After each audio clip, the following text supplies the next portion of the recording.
Hello, everyone. Welcome to our sixth year at Hogwarts. We are reading Harry Potter and the Half-Blood Prince today. Once again, your host, Curtis. I'll be also playing the role of Snape, Filch, Dean Thomas, and doing the scene description this time. We got our Harry Potter back. We got Travis back as Harry Potter. As Hermione, we got Jade. As Ron, Fred, and George Weasley, we got Jessica. As Tom Riddle, we got Andy. As Ginny and Lavender Brown, we got Corey. As Professor Lupin and Cormac, we got Rudy. As Molly Weasley, for the time being, Bellatrix. And some other roles, we got Molly for Narcissa Malfoy, Little Lovegood, and of course, Professor McGonagall, we got Anne. For Mr. Weasley, Seamus, we got Jeremy. For Albus Dumbledore, we got Colby.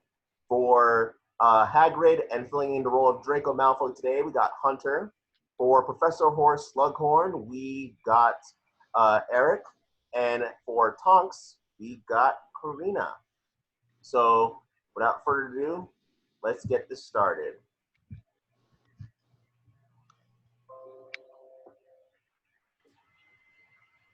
Harry Potter and the Half-Blood Prince, screenplay by Steve Close, based on the novel by J.K. Rowling. Darkness, thunder, or something like it, sounds in the distance. Boom, then again, boom, we glide through the inky blackness.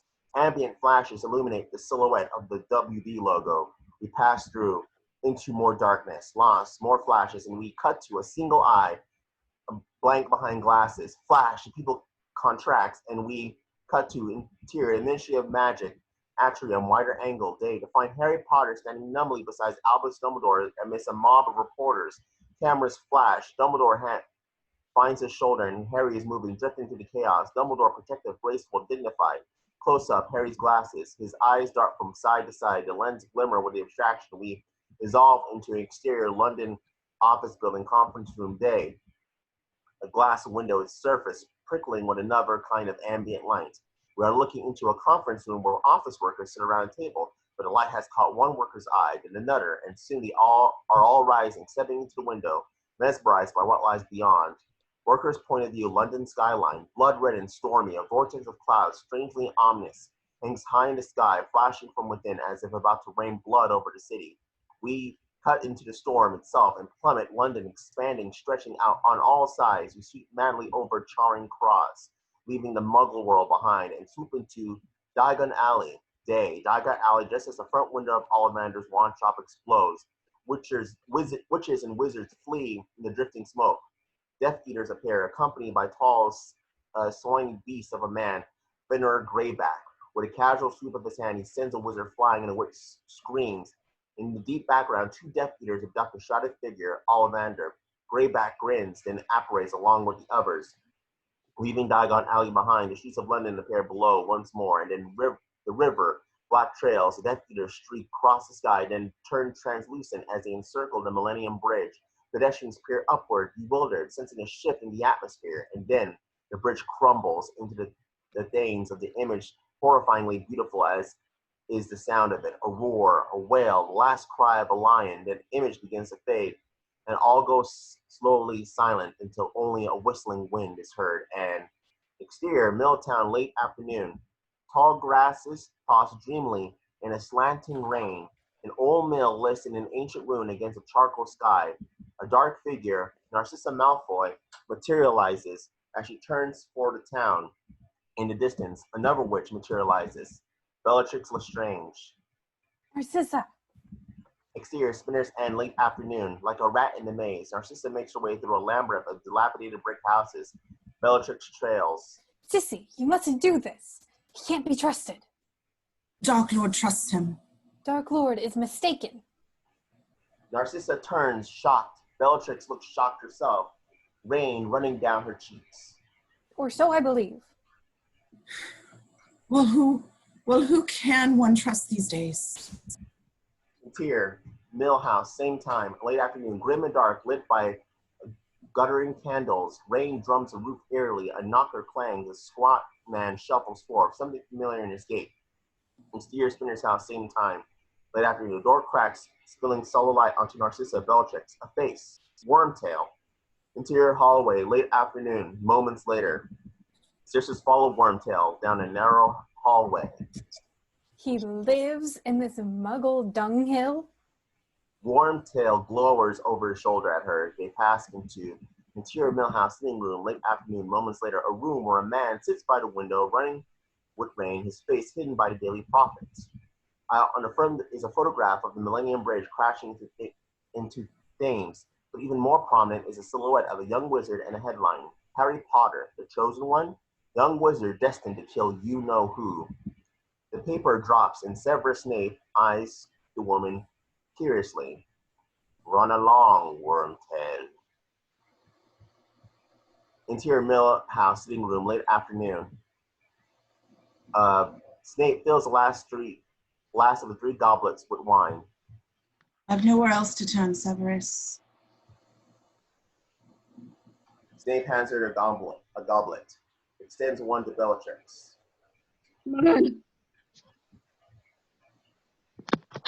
Sorry. You must be joking. Snape smiles faintly, brings the goblet to his own lips. I know I ought not be here. The Dark Lord himself has forbidden me to speak of this. The Dark Lord has forbidden it. You ought not to speak. Put it down, Bella. We mustn't touch what isn't ours. Bellatrix, dark curio in hand, glowers, sits back down. As it so happens, I'm aware of your situation, Narcissa. You, the Dark Lord, told you? Your sister doubts me, Narcissa. Understandable.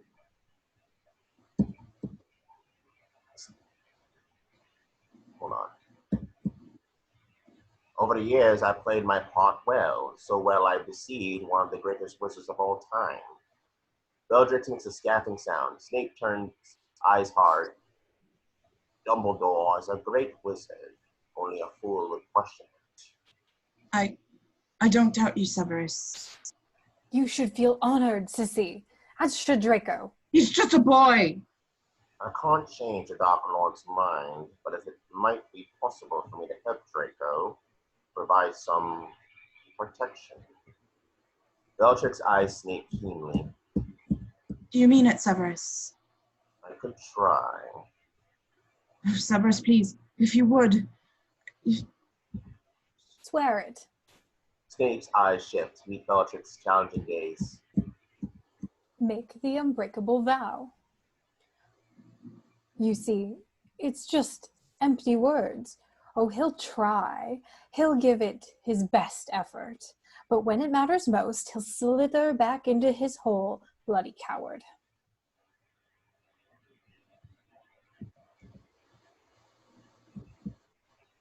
Hold on. Script steam. Bellatrix goes on muttering as she splashes some wine into a goblet. Snape turns back, anger flashing in his eyes. Take out your wand. Bellatrix freezes, goblet to her lips as she lowers it. A rivulet of red runs out of the corner of her mouth. New angle moments later. Snape faces Narcissa. Bellatrix, hand faintly trembling, places the tip of her wand over their linked hands. Will you, Severus Snape, watch over Draco Malfoy as he attempts to fulfill the Dark Lord's wishes? I will. A single strand of liquid fire issues from Bellatrix's wand and wends its way around her hands. And will you, to the best of your ability, protect him from harm? I will. Second strand of fire entwines with the first. And should it prove necessary, if it seems Draco will fail, will you yourself carry out the deed that the Dark Lord has ordered Draco to perform? Snape's hand twitches within Narcissa's. Bellatrix waits. I will. Exterior London Underground night. A train blasts through the station. Exterior treats, food stands, same time night. Late, lonely men and women loiter on the platform at a food stand. Patrons grim read their tableau of choice. Camera tracks past the Daily Mail, the Sun, the Mirror, lands on the Daily Prophet, the silhouette, the headline, Harry Potter, the Chosen One.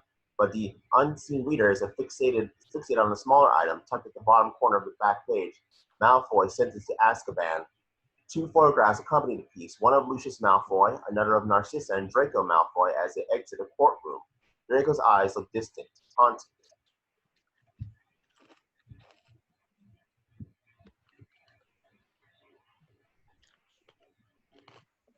Harry Potter? Who's Harry Potter? The paper drops, reveals Harry.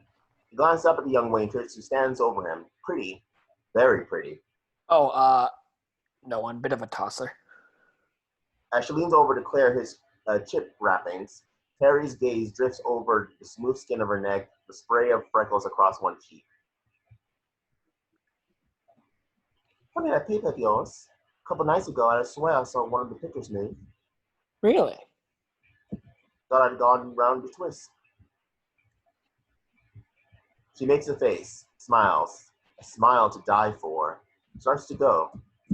Hey, I was wondering... 11. That's when I get off. You can tell me all about that toss of Harry Potter.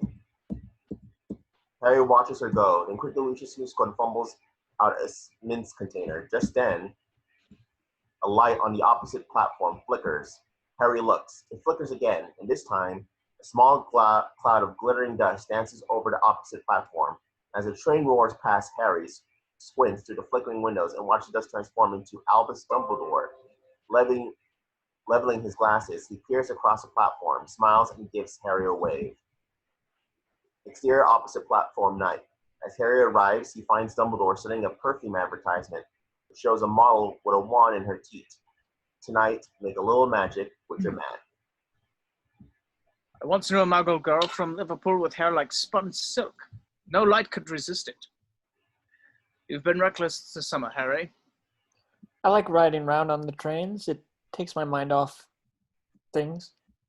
Harry hesitates, notices Dumbledore's hand is ash black. Rather unpleasant to behold, isn't it? The tale is thrilling if I do say so myself, but I'm afraid now is not the time to tell it. Take my arm. Do as I say. Harry glances across the platform, sees the freckled waitress appear, eyes his empty table. Slowly he reaches out and instantly all goes black in a rush of sound and fury, as if Harry had been pitched headlong into a tornado. Seconds later, exterior village square, he emerges into the world, reeling eyes stinging with tears. Slowly his planet stops spinning. I just evaporated, didn't I? Indeed, and quite successfully, I might add. Most people vomit their first time. I can't imagine why.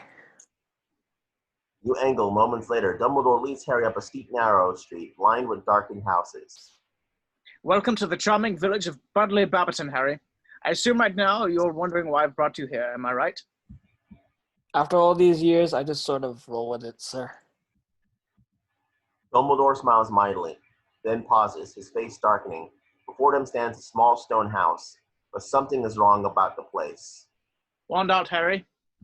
Interior Slughorn's house, same time. Through a crack in the front window, Dumbledore and Harry move swiftly up the walk and enter. Lumos. The tip of Dumbledore's wand blazes. He swoops the shadows, calls out. Horace. Nothing. Dumbledore points his wand down a narrow hallway. Most of the dust dance in the wand light, but nothing else. He starts down the hallway, toward the open doorway at its end. Slowly the room beyond comes into view. Interior Slughorn's house, sitting room night. Utter devastation. A grandfather clock lays upon the floor, its face cracked. The piano sags in the corner, keys strewn like teeth upon the rug. A copy of the Daily Prophet trembles in the breeze from a half-open window. As Harry looks, a drop of something wet strikes a word chosen. His gaze rises. He gasps. A substance dark and gluttonous is spattered upon the ceiling. Dumbledore raises his wand. The ceiling screams red. Another drop falls, and this one strikes Harry's scar.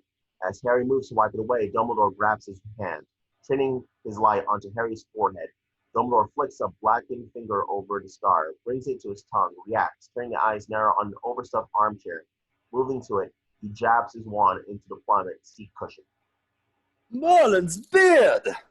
Instantly, the armchair mutates into human form, though briefly gets caught in between. After a bit of grumbling, seam splitting, and the popping of a cushion button or two, a fat old man, Horace Slughorn, and a pair of well-worn lilac pajama affairs.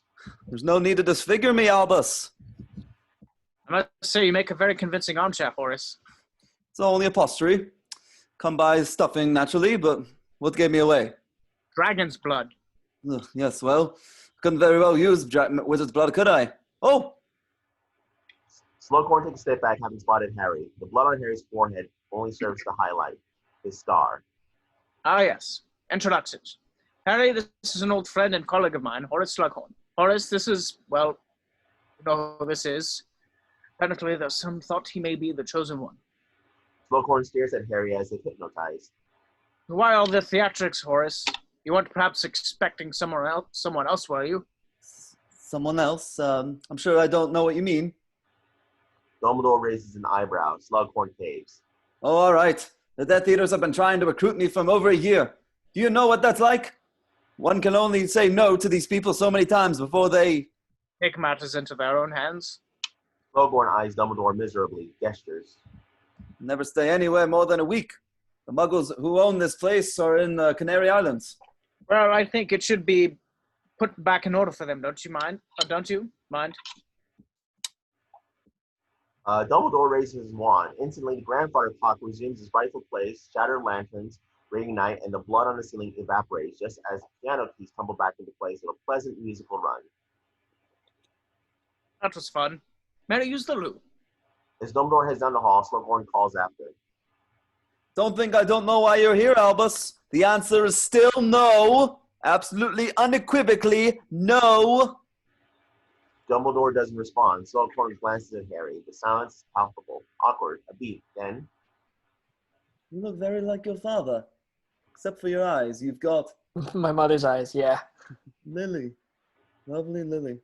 She was exceedingly bright, your mother. Even more impressive when one considers she was a Muggle-born. One of my best friends is Muggle-born. She's the best in our year. Oh, no, but don't think I'm prejudiced. No. Your mother was one of my absolute favorites. Look, there she is, right up front. Slughorn waits to address her crowded with photographs. All mine, each and every one. Ex-students, I mean. You recognize Barnabas Cuff, of course, editor of the Daily Prophet. Always takes my owl should I want to register my opinion on the news of the day. And there's Ambrosius Flume of the Honeydukes. Sends a hamper of chocolate to the house each birthday. That is when I had a house. And Gwennock Jones, captain of the Hollywood Harpies. Free tickets whenever I want them. Of course, I haven't been to a match in some time. Harry steps forward, takes a picture of one particular boy. A boy resembles Sirius. Seeing Harry, Gus distracted and studies him intently like a rare object. Ah, yes, Regulus Black. You no doubt know his older brother Sirius died a few weeks ago. Taught the whole Black family except Sirius. Shame, talented boy. I got Regulus when he came along, of course, but I'd have liked the set. Mind if I take this? I do love knitting patterns. Slughorn blinks, looks away from Harry, and finds Dumbledore standing there clutching a Muggle magazine. Of course, but you're not leaving. I think I know a lost cause when I see one. Regrettable. I would have considered it a personal triumph had you consented to return to Hogwarts, Horace. You are like my friend Mr. Potter, one of a kind. Exterior Slughorn's house, moments later. Dumbledore comes placidly and see Harry make their way down the walk. Seconds later, the front door swings open. All right, I'll do it. But I'll be wanting Professor Merrythoughts' old office, not that water closet I had formerly. And I expect a raise. These are mad times we live in. Mad! Indeed they are. Exterior street, Budleigh Barberton night. Dumbledore leads Harry back towards the village square. Sir, exactly what was that all? You're talented, famous, and powerful. Everything Horace values. Professor Slughorn is going to try to collect you, Harry. You will be his crowning jewel. That is why he is returning to Hogwarts, and it is crucial he should return. Harry looks intrigued by the last statement, but before he can pursue it, Dumbledore glances ruefully at the moon. I fear I may have stolen a wondrous night from you, Harry. She was, truthfully, very pretty. The girl. It's all right, sir. I'll go back tomorrow, make some excuse. Harry stops. Dumbledore is shaking his head. You'll not be going back to Little Whinging tonight, Harry. But sir, what about Hedwig? And that's my trunk. Also waiting for you. Dumbledore extends his arm. Mystified, Harry reaches out as his fingers touch the silk of Dumbledore's cloak. He, exterior to Borrow Knight. Seconds later, apparates into view, stumbling to one knee and wincing. Sir? Dumbledore is gone. Harry rises, glances about. In the distance, a crooked house shimmers. A pretty girl with red hair flits briefly past an upstairs window. Ginny Weasley. Interior Weasley house staircase, same time, night. Ginny dashes down a vertiginous staircase, flies into the kitchen and finds interior Weasley house kitchen contains a large trunk and an owl cage. It's curious, she cocks her head into one side. The owl does the same in return. Hedwig. Mom! Interior Weasley house, downstairs hallway. Ginny's point of view looking up, a dizzying perspective of twisting railings and crooked bedroom doors. A clock hangs in view, bearing 9 hands, each inscribed with a Weasley name, each pointing to mortal peril. Mrs. Weasley appears, looks down. What is it, Ginny? Is it your father? Has something happened at the ministry? Has he been kidnapped? Is it a Death Eater? Exactly. How'd you guess? Mrs. Weasley throws her hands up over her face. I'm joking, Mom. You're worse than Fred and George. Now you're joking. I was only wondering when Harry got here. Harry who? Harry Dimpleton. Harry Potter, of course. I think I'd know if Harry Potter was in my house. Wouldn't I? Well, his trunk's in the kitchen, and his owl. I seriously doubt that. Just then, Hedwig screeches off screen. Ginny gives her an "I told you so" when another door opens and Ron Weasley looks down. Harry? Someone said Harry. Me, Nosy. Is he up there with you? Of course not. Think I'd know if my best friend was in my room, wouldn't I? Another door opens. Hermione in a robe, toothbrush in hand. Was that an owl I heard? Harry's. Haven't seen him, have you? Apparently he's wandering about the house. Really? Really? Ginny spins. Harry standing in the doorway of the kitchen. Harry! As others rock it downstairs, Ginny gives Harry a great grinning hug. There's something oddly charged in the moment. A surprise to both of them. Surprise to the audience, too. The others arrive. More hugs. But why didn't you tell us you were coming? Didn't know. Dumbledore. That man. But then what would we do without him? Ron? Ron is about to touch Hermione. She retracts her neck. You have a bit of... Gestures to the stray lace of toothpaste on Hermione's chin. Quickly she wipes it off. Gives him an odd look. Exterior to Burrow attic. Night. The Daily Prophet tumbles with a makeshift campfire of blue flames. It magically doesn't disintegrate. Harry teases the fire with the tip of his wand, where the chosen one mingles with Draco's haunted face in flames. Where did you get here? When did you get here?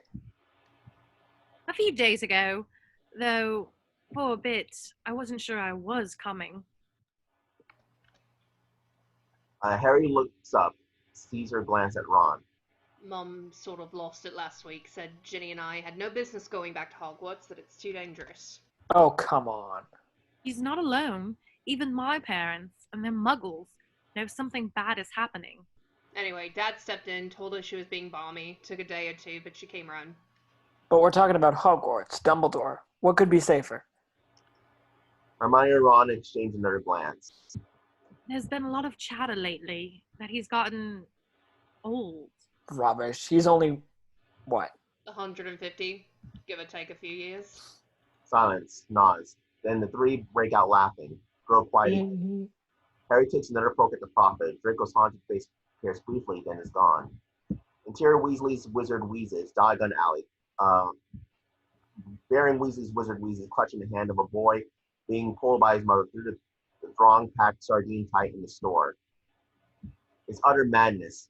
Ever bashing boomerangs whip through the air. Dr. Filibuster's fabulous wet start no heat fireworks, spit sparks, and nose-biting teacups bear tiny porcelain teeth. Fred and George Weasley in screaming magenta stand upon a counter selling to the masses. Step up, we've got fainting fancy, nosebleed nougats, and just in time for school, puking pastilles. A boy stops chewing, turns pale green, literally. Into the cauldron, handsome. Together with the tips of their toes, Fred and George launch a sloshing cauldron down the counter, drop down on either side of Harry, begin to stare at him through the store. What do you think, Harry? Amazing. Pocket that and you'll pay in more than galleons, my friend. We've got eyes in the back of our heads. The boy working the screaming yo-yo blanches as Fred and George turn, revealing that they do in fact have eyes in the back of their heads, phony but unnerving. As the eyes wink, the tiny boy bolts. Bloody urchins. Harry eyes the display of orange and black lumps. Peruvian instant darkness powder? A real money spinner, that. Handy if you have to make a quick escape. Hello, ladies. George drops one of the lumps in Harry's hand, turns to Ginny and Hermione, who peruse a display of Wonder Witch love potions. Yes, they really do work. Then again, the way we hear it says you're doing fine just on your own. Meaning? Are you not currently dating Dean Thomas? Harry begins to consider a rack of 10-second pimple finisher, but secretly eavesdrops. None of your business.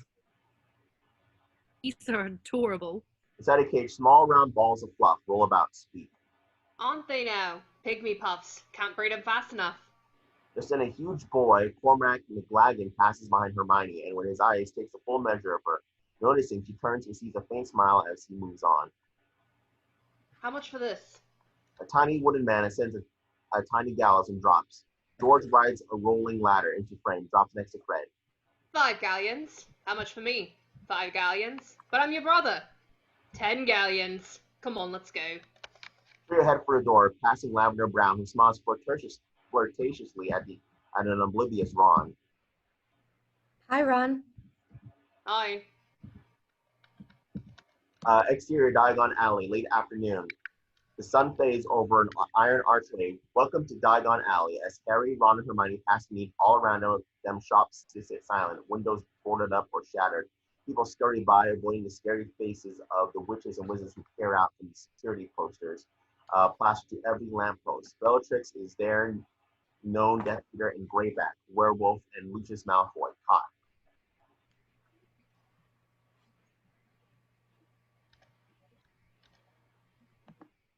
How is it Fred and George are doing it? Half the alley's closed down.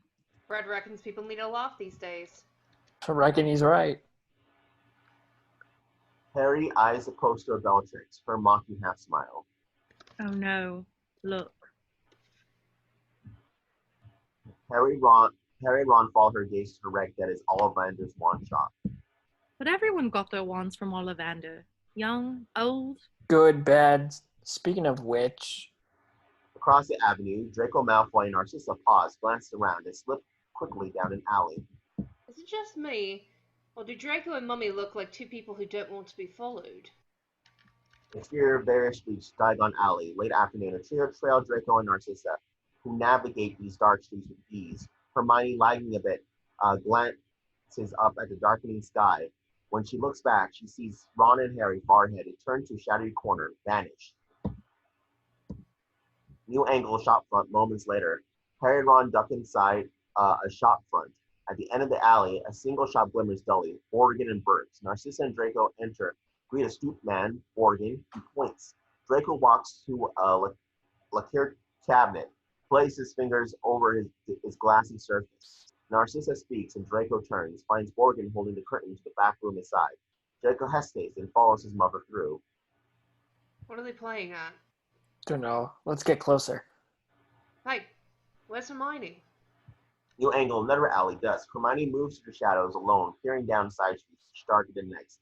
Lost but holding it together when a shadow flickers overhead. She looks up and sees a figure, Greyback, leap from one roof to another.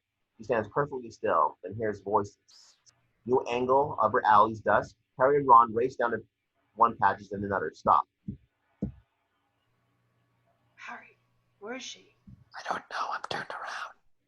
New angle, Borgin and Burks, back courtyard, dusk. Hermione creeps to the end of a narrow passage toward the voices and finds herself behind Borgin and Burks. Figures encircle an old cauldron. Among them, Greyback, Bellatrix, Narcissa, and in the very center, Draco. Hermione squints against the brilliance of the fire, the figures twisting like Giacominus. Draco extends his left arm when a shadow falls over Hermione. Fingers find her arm. She wheels terrified. Bloody hell. Sorry.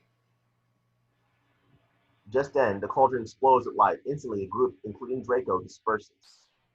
What just happened? I don't know. Harry stares at the smoke drifting from the cauldron. A sound rises, growing more powerful, and the roar of a exterior Hogwarts Express. Moving late afternoon, train overtakes us, the scarlet stack of the Hogwarts Express churning furiously towards the horizon. Quibbler? Quibbler?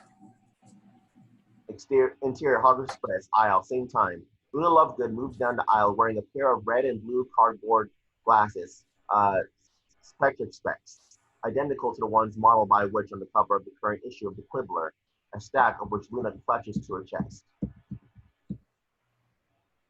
There's an article on Ragspuds this month. Quibbler? The loitering students ignore her, including Dean Thomas, currently whispering to Ginny, who smiles mildly, more interested in the purple pygmy puff perched on her shoulder. He's lovely. They've been known to sing on Boxing Day, you know. Quibbler? Please, what's a Raxput? They're invisible creatures that float in through your ears and make your brain go fuzzy. Quibbler? Quibbler? Interior compartment, same time. Harry, Ron, and Hermione sit together. Hermione has a book entitled Advanced Rune Translation open on her lap, while Ron lets Harry's invisibility cloak play through his fingers. Don't you see it was a ceremony, initiation? Stop, Harry. I know where you're going with this. It's happened. He's one of them. One of what? Harry is under the impression that Draco Malfoy is now a Death Eater. You're barking. What would you know he won't with a sword like Malfoy? So what's he doing in Borgin and Burke's? Browsing for furniture? It's a creepy shop. He's a creepy bloke. Look, his father's a Death Eater. It only makes sense. Besides, Hermione saw it with her own eyes. I told you, I don't know what I saw. Harry rises, snatches the cloak from Ron's hands. I need some air. Interior Hogwarts Express, aisle, dusk. A blood-red sun shimmers through the windows, staining the interior of deep scarlet. Students read, play cards. In one compartment, Crabbe and Goyle slumber sloppily. As Harry enters the accordion doors into the next car, squall open and a pair of twin girls emerge. He watches them when a voice causes him to turn back. As the accordion doors slowly close, he spies Malfoy sitting with Pansy Parkinson and a boy with the cheekbones of a sphinx, Blaise Zabini.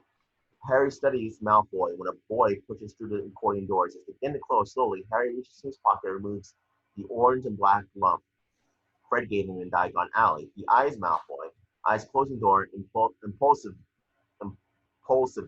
pitches the lump into the air. It soars through the narrowing crease of the doors. And just as Malfoy glances his way, just as it reaches the apex of his flight, poof, explodes softly, raining dark powder. Exterior Hogwarts Express moving one train car and only one goes dark. Exterior Hogwarts Express aisle compartment, same time. Chaos, panic voices in like a thinning mist. The darkness eerily recedes, and red light of dusk returns in Malfoy's wheel, sending the doorway of the car as he looks on the wary students return to their seats. Across the way, Crabbe and Goyle continue to slumber. What just happened? Blaise.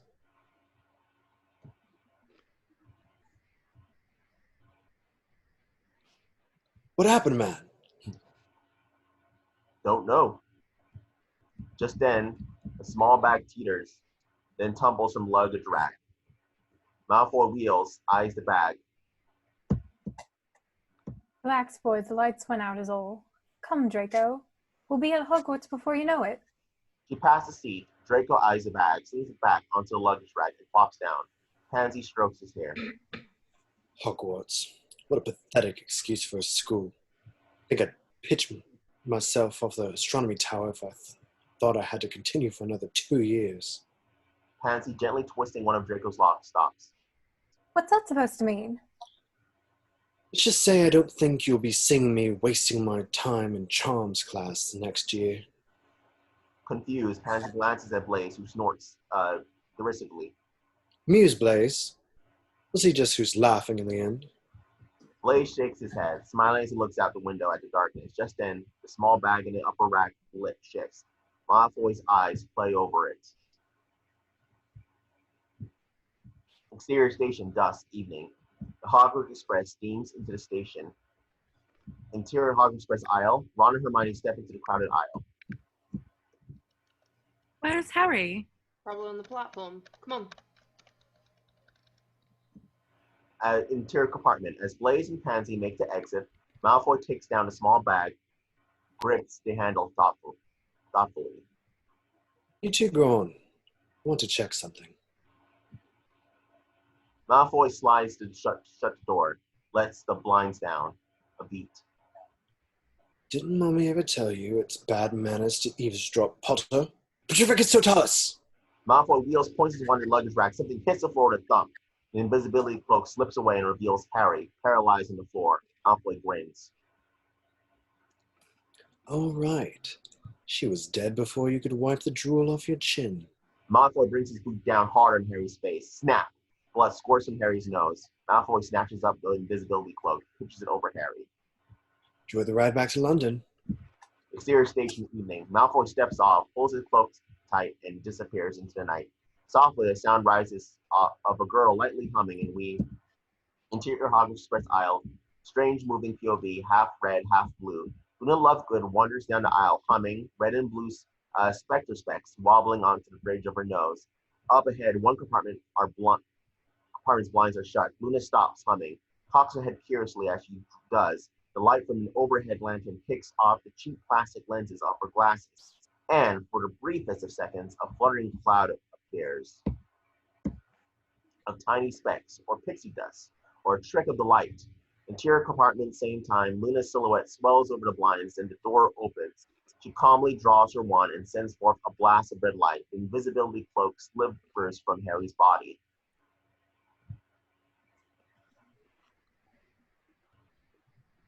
Hold on a sec.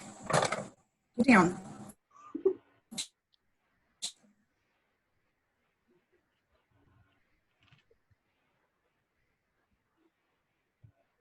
You guys hear me? Yep. Yeah. Oh, I can't hear a single thing you guys are saying.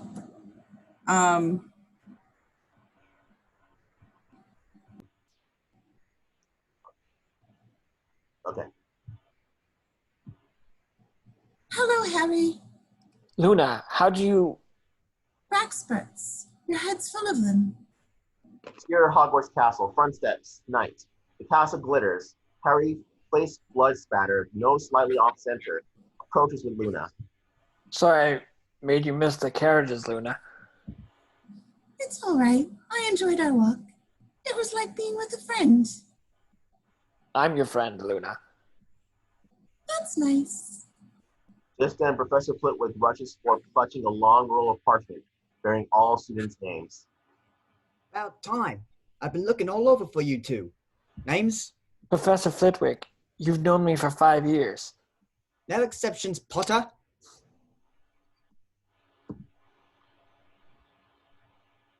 Who are those people? Harry turns, sees Luna staring into the darkness, where shadows drift eerily like ghosts. Auras, for security. It's not a cane, you cretin. It's a walking stick. Harry and Luna turn. Draco stands amidst a mountain of trunks and owl cages, watching Filch pass a long security detector over a walking stick. And what exactly would you be wanting with a walking stick? It was his father's. Snape separates from the shadows. Draco eyes him warily, then snatches the stick from Filch. Is my father's. It's not dead. Snape watches Malfoy carefully wrap the stick in his belt, lay it back inside his trunk. It's all right, Mr. Filch. I can vouch for Mr. Malfoy. Draco eyes Snape warily again, then begins to slouch off. Catches Harry looking. Nice face, Potter. Harry puts a hand to his nose, watches Malfoy disappear into the darkness, trailed by Snape. Would you like me to fix it? Personally, I think you look a little bit more devil-may-care this way. But it's up to you. Have you ever fixed one? A nose? No, but I've done several toes. And how different are they really? This does not fill Harry with confidence. Nevertheless, What the hell? Give it a go. Pisky! Luna poises her wand over Harry's room as he gives it a tap. It vibrates wildly and then snaps into place.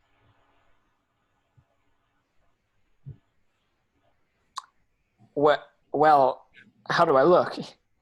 Exceptionally ordinary. Brilliant. Interior Great Hall, night. Hermione cranes her neck, looking for Harry. while Ron stuffs his face with pudding, mumbling mouthful. Don't worry, we'll be along soon enough.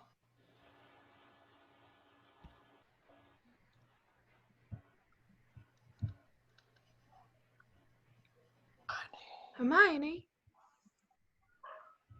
Hermione.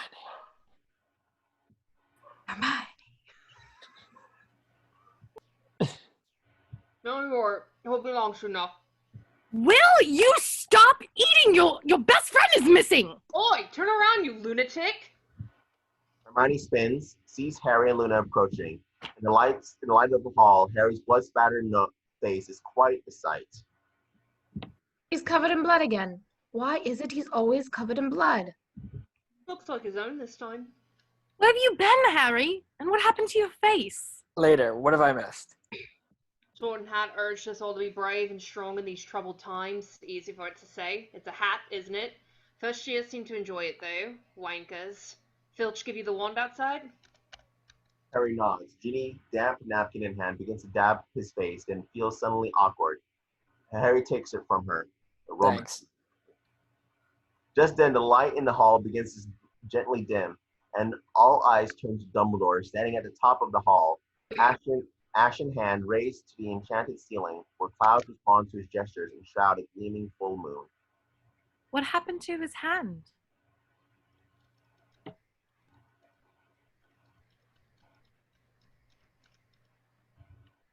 Professor? The very best evenings to you. First off, please join me in welcoming the newest member of our staff, Horace Slughorn. Mild applause ensues. Harry claps perfunctorily while Steve closes his obnoxious writer. His eyes drifting to the entrance of the hall as a pair of aurors station themselves just outside. Professor Slughorn, I'm happy to say, has agreed to resume his old post of Potions Master. Meanwhile, the post of Defense Against the Dark Arts will be assumed by Professor Snape. This is greeted by stunned silence. Dumbledore frowns and attempts to generate something by clapping his hands once. A few Slytherins join in and some dim-witted first years. Now, as you know, each and every one of you was searched upon your arrival tonight. You have a right to know why. Once there was a young man who, like you, sat in this very hall, walked this castle's corridors, slept beneath its roof. He seemed, to all the world, a student like any other. His name, Tom Riddle. The hall goes utterly silent. Today, of course, the world knows him by another name, which is why, as I stand looking out upon you all tonight, I am reminded of a sobering fact. Each day, every hour, this very minute perhaps, dark forces attempt to penetrate this castle. But in the end, their greatest weapon remains you. Harry eyes Malfoy, slouched low, lazily levitating a fork with his wand as if Dumbledore were unworthy of attention. That's something to keep in mind. Now, off to bed. Pip, pip. That was cheerful. Have a good year, first years. Interior corridor, morning. Teeming mass of students fight their way to class on the first day of term. Amidst it all, McGonagall stands tall and stern. The twins pass by, bearing identical looks of consternation. History of magic is up, ladies, not down. Mr. Davies, that's the girls' toilet. McGonagall's eyes shift, finds Harry and Ron sitting upon a ledge, clearly deriving immense pleasure from the chaos.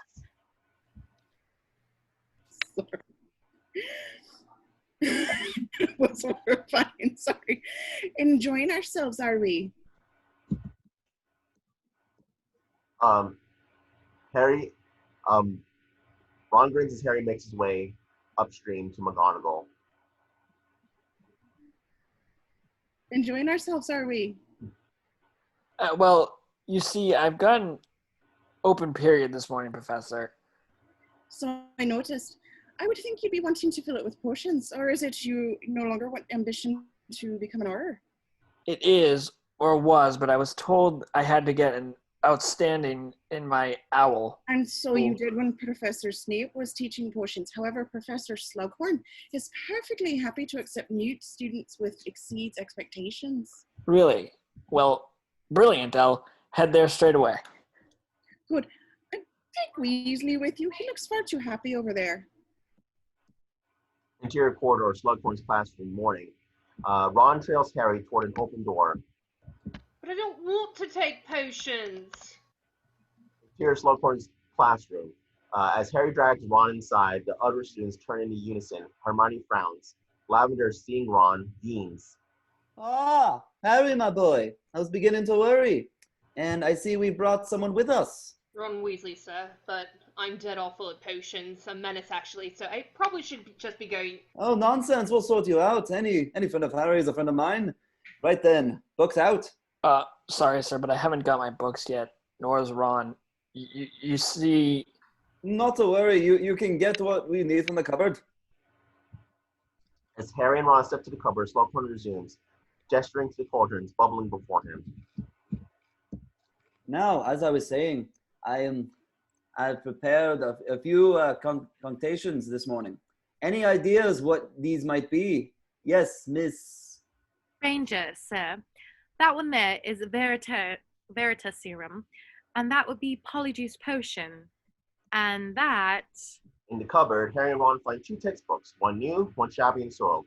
Both snatched for the new when a box marked Bezor's tips as Harry makes a grab for it. Ron rests free the new textbook and goes off grinning. Is Amortintania the most powerful love potion in the world? It's rumored to smell differently to each person, according to what attracts them. For example, I smell freshly mown grass and new parchment and spearmint toothpaste. Hermione blushes, stops herself. Slughorn regards her. One of my best friends is Muggleborn. She's the best in our year. Harry, settling into a seat with a soiled textbook, looks up as Slughorn's eyes shift him for confirmation. As Harry nods, Hermione glances curiously at him. Now, Amortinia doesn't create actual love, of course. That's impossible. But it does cause a powerful infatuation or obsession. For that reason, it is probably the most dangerous potion in this room. Slughorn turns, finds a sea of dreamy faces leading into the vapors. Instantly, he clangs a cover onto the cauldron, bringing them round. As Ron blinks, he finds Lavender still staring dreamily at him. Noticing, Hermione's eyes narrow. Sir, you haven't told us what's in that one. Ah, yes. Slughorn steps into a small black cauldron, begins to ladle a bit of golden liquid into a tiny vial. What you see before you, ladies and gentlemen, is a curious little potion known as Felix Felicis, but it is more commonly referred to as... Liquid luck. A buzz runs through the class. Even Malfoy perks up. Yes, Miss Granger. Desperately tricky to make. Disastrous should you get it wrong, but brewed correctly, as this has been remarkable powers. One sip, and you will find that all your endeavors succeed, at least until the effects wear off. But then, why don't people drink it all the time? Because taken in excess, it causes giddiness, recklessness, and dangerous overconfidence.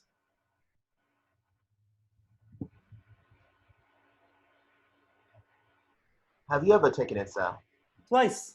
Once when I was 24, once when I was 57. 2 tablespoons taken at breakfast. 2 perfect days. I wish. Slughorn eyes the vial dreamily, adrift. Finally, he blinks. So, this is what I offer each of you today. 1 tiny vial of liquid luck to the student who in the hour that remains manages to brew an acceptable draught of living death, the recipe for which can be found on page 10 of your textbook. Excitement seizes the class. Slughorn smiles knowingly. You should know that in all the years of my previous tenure at Hogwarts, not once did a student brew a potion of sufficient quality to claim this prize. In any event, good luck.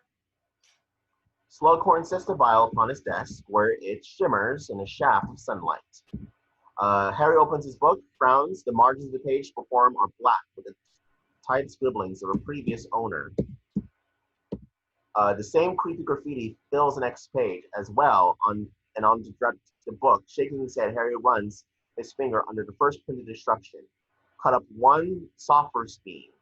Harry takes the silver dagger upon his desk, poises it over the bean. When Ron's bean shoots across the room and bounces off Kitty Bell's head, Harry surveys the rest of the room. Everyone is struggling to cut the resistant Gwyn. He glances back to his old book, considers the instruction again. As arrow has been drawn from the word cut to the margin where modification has been written in the tight scrawl. Crushed with blade, releases juice better. Harry considers the dagger in his hand and places the flat of the blade against the beam and presses. Instantly, the protective parchment covering the desk runs red with juice. How did you do that? Crush it, don't cut it. No, the instructions specifically say to cut. No, really. Harry shrugs, lifts the parchment, and tips the juice into his cauldron. It hisses, then turns a lilac. Harry grins. Camera begins slowly dolly towards the vial of Felix fleeces, and montage begins. Students struggle. A cauldron overflows. Lavender eyes Ron. Camera creeps toward vial. Sunlight shifts. Hermione grows more and more frustrated. Her hair grows bushier, and just like the books, and the steam rising from her cauldron. Harry's finger traces under the official instruction and drifts into the spidery scrawl in the margin. Malfoy cuts himself, curses. Camera creeps close to the vial. Sunlight shifts again. Harry, cool as a cucumber, adds one last ingredient, steps back, done. Hermione, here like, I don't know, now, glory to him. Light shifts one last time. The vial glimmers like gold. Montage ends. Another angle. Slughorn wins his way amongst the cauldrons, nodding with sympathy at the fiascos before him. Then he stops, staring in disbelief at the pearly sheen of one bubbling potion. Merlin's beard! But it's perfect! So perfect, I dare say one sip would kill us all. Your mother was a dab hand at potions, but this, my, what can't you do, my boy? Perhaps you will save us all in the end. All eyes turn to Harry. His smile falters. Here you are then, as promised. One bottle of Felix Felicis. Use it well. Slowly, Harry reaches out, takes the glittering vial. Exterior castle night. The castle is dark, but for one window. Interior Dumbledore's office, same time. Dumbledore sits alone at his desk. The deep lines of his face illuminated by the shimmering pensieve. Two objects of note are before him. One is a black stone ring. The other is Tom Riddle's diary. He briefly balances the ring upon the tip of an ashen finger, then turns a page of the battered diary. His face is troubled. A knock. He takes the ring and diary, slips them inside a drawer. Door swings open. Reveals Harry. Good evening, Harry. You got my message, I see. Come. Sit. Harry steps forward, eyes the pensieve, curiously, sits. So, how are you? Fine, sir. Enjoying your classes? Professor Slughorn, for one, is most impressed with you. I think he overestimates my abilities, sir. Do you? Definitely. Dumbledore smiles affectionately, nods. And what of your activities outside the classroom? Do they bring you satisfaction?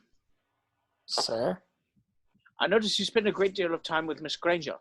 One can't help but wonder if... Oh, no, I mean, she is brilliant and we're friends, but no. Forgive me, Harry,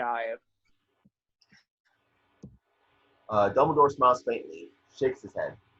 I was merely curious. In any event, I'm sure you're wondering why I've summoned you here tonight. The answer lies here. Dumbledore swings open a cabinet where dozens upon dozens of glittering vials stand like tiny glimmering soldiers. What you see before you are memories, in this case pertaining to one individual, Voldemort, or as he was known then, Tom Riddle. Dumbledore reaches down with his damaged hand and removes a stoppered vial, dusty and veined with age.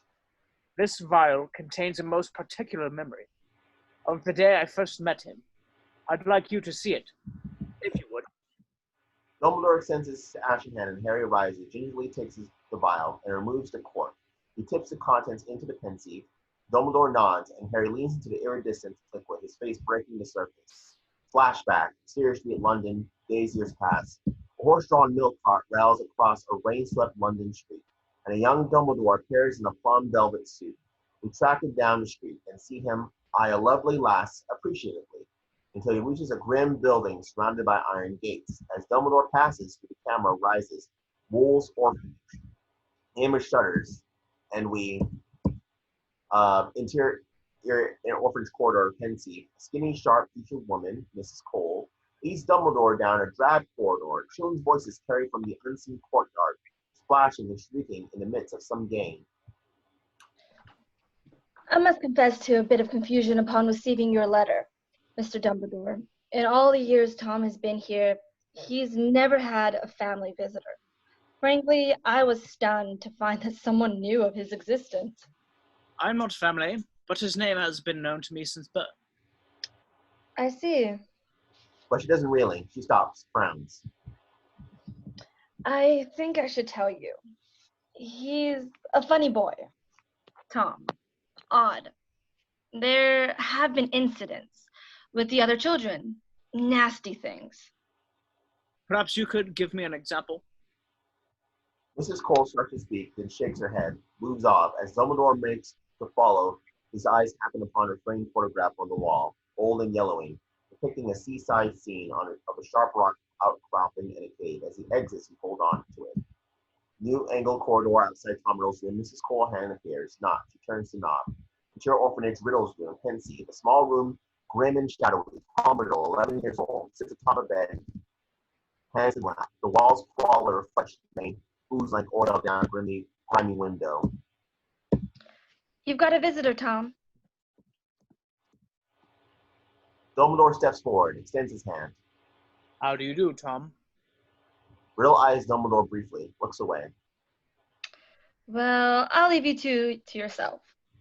Mrs. Cole exits, closing the door. Dumbledore studies Riddle, then begins to tour the room. Carefully placed upon a low shelf are some odd souvenirs, a grouping of 7 stones, a book containing 7 matches, 7 brass keys. Moving on, Dumbledore passes a tall cabinet, tracing his fingers over its surface, as if the wood's grain were braille, as if somehow seeing what lies within. Then Dumbledore pauses. Strewn on a small table are a grouping of 7 dark drawings, a boy and girl, their faces anguished, a sea-swept cave, the same cave from the photograph. Dumbledore begins to reach out. Damn. Dumbledore stops, turns, finds Riddle's level gaze on him. As you wish. Riddle looks away, and Dumbledore for the first time notices his hands. They are splayed, utterly still, and interlaced with a silky web where spider knits back and forth. You're the doctor, aren't you? No, I am a professor. I don't believe you. I hear Mrs. Cole talking. Her and the rest of the staff. They want me looked at. They think I'm different. Perhaps they're right. I'm not mad. Hogwarts is not a place for mad people. Riddle looks up, cocks his head ever so slightly. It's a school of magic. Riddle stays looking, but says nothing. You can do things, can't you, Tom? Things the other children can't. Riddle eyes Dumbledore tensely, unblinking. Yes, Tell me some of the things you can do, Tom. I can make things move without touching them. I can make animals do what I want without training them. I can make bad things happen to people who are mean to me. I can make them hurt, if I want. Dumbledore studies Riddle, then the boy looks up. Who are you? I'm like you, Tom. Different. Riddle closes his hands and the web collapses. Prove it. It is not a request. Without breaking his gaze, Dumbledore's eyes narrows ever so slightly and the wardrobe bursts into flames. Riddle wheels. Slowly smiles. Dumbledore studies him. Abruptly, the wardrobe begins to shake. Riddle's smile fades. I think there's something trying to get out of your wardrobe, Tom. Open it. Open it. Terrified, Riddle steps to the burning wardrobe and throws open the door. On the topmost shelf above a rail of threadbare clothes, a small box shakes violently. Take it out.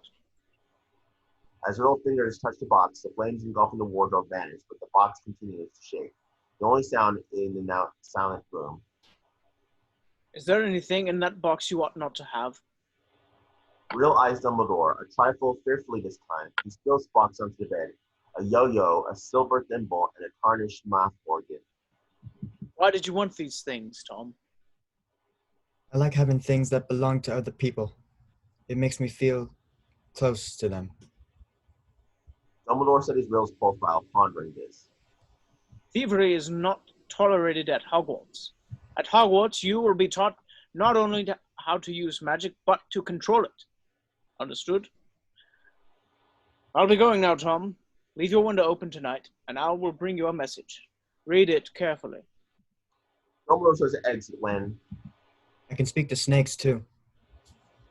Dumbledore stops and the air on his face. His back to Riddle. They find me, whisper things. Is that normal for someone like me? It is unusual, but not unusual. Dumbledore exits, then without a backward glance, leaving 11-year-old Tom Riddle alone. The image shudders and interior Dumbledore's office. Night. Harry and Dumbledore reappear. The room has grown dim in their absence. Dumbledore gestures. Lamps blaze to life. Did you know, sir, then? Did I know that I had just met the most dangerous dark wizard of all time? No. Had I... Dumbledore falters, his expression troubled. Harry looks up from the pensieve, where young Tom Riddle's fragmented face floats on the surface. Eyes Dumbledore. Over time, while here at Hogwarts, Tom Riddle grew close to one particular teacher. And you guess which teacher that might be? You didn't bring Professor Slughorn back simply to teach potions, did you, sir? No, I did not. You see, Professor Slughorn possesses something I desire very dearly, and he will not part with it easily. I'd rather not divulge any more just yet, Harry, but I promise. In time, you will know everything. Bless you. You said Professor Slughorn would try to collect me. I did. Do you want me to let him? Dumbledore trails his ashen fingers in the surface of the pensieve, vanquishing young Tom Riddle's face. Yes. Exterior Quidditch pitch morning. Harry tries with little success to get the attention of the throng of aspiring Quidditch players assembled on the pitch. All right, cue up. Excuse me. Shut it! Instant silence. Harry frowns, nods to Ginny nevertheless. Thanks. All right. This morning, I'll be putting you all through a few drills to assess your strengths. But know this, just because you made the team last year does not guarantee you a spot this year. Is that clear? Ron looks unnerved at this. Sweating so much, he's attracted a pesky fly. Cormac McLaggen, the huge boy from Weasley's Wizard Weasley, sidles up. No hard feelings, Weasley. All right? Hard feelings? I'll be going out for keeper as well. Nothing personal. Really? Strapping guy like you've got a beater's build, don't you think? Keeper needs to be agile, quick. Cormac nabs the fly between two fingers, kills the buzz. I like my chances. Say, think you could introduce me to your friend Granger? Wouldn't mind getting on a first-name basis. Know what I mean? Cormac gives a lewd wink, saunters off. Ron glances up to the stands. Hermione smiles, waves. Begin montage. Ginny flies swiftly, handling the quaffle with ease. 2 second years collide in midair. Cormac makes a brilliant save. Ron makes a shaky save. Hermione looks on, nervous for him. Katie Bell snatches a quaffle with one hand, splits 2 defenders beautifully, and makes a slick blind pass to Dean, who jets high in the air, then lets the quaffle roll off his fingers, right into Ginny's hands as she races below. Seamus sends a bludger rocketing into the stands, scatters a group of onlookers, leaving only Neville, who sidles delicately to the right as the others leg it. 2 third years collide in midair.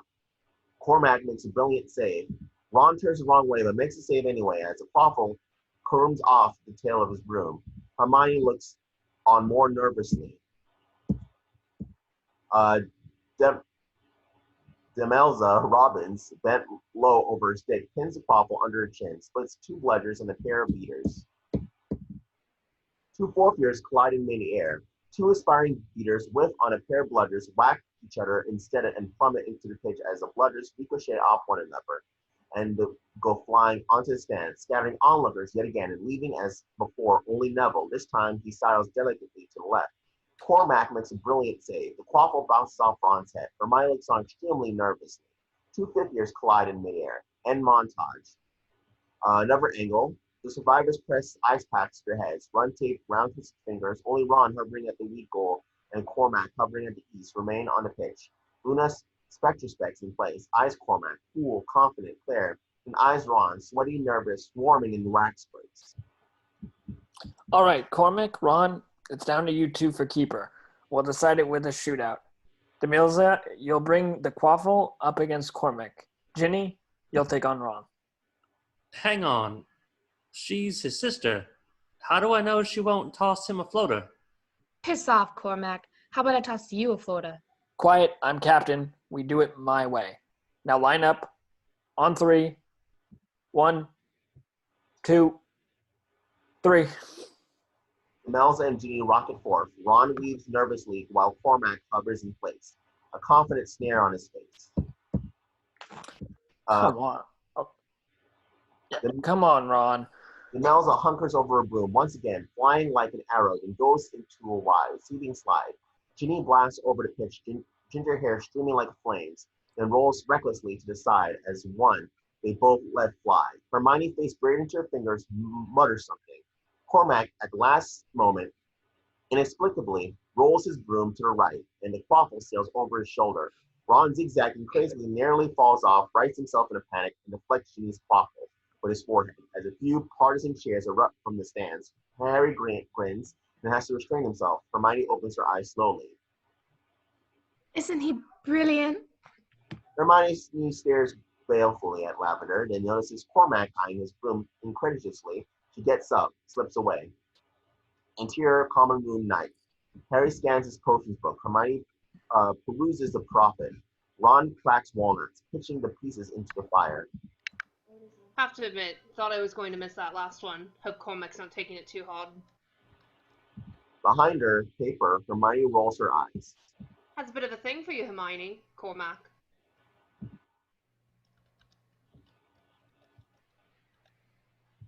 You muted. He's vile. Ron considers this, then glances across the room at Lavender. Ever heard of this spell?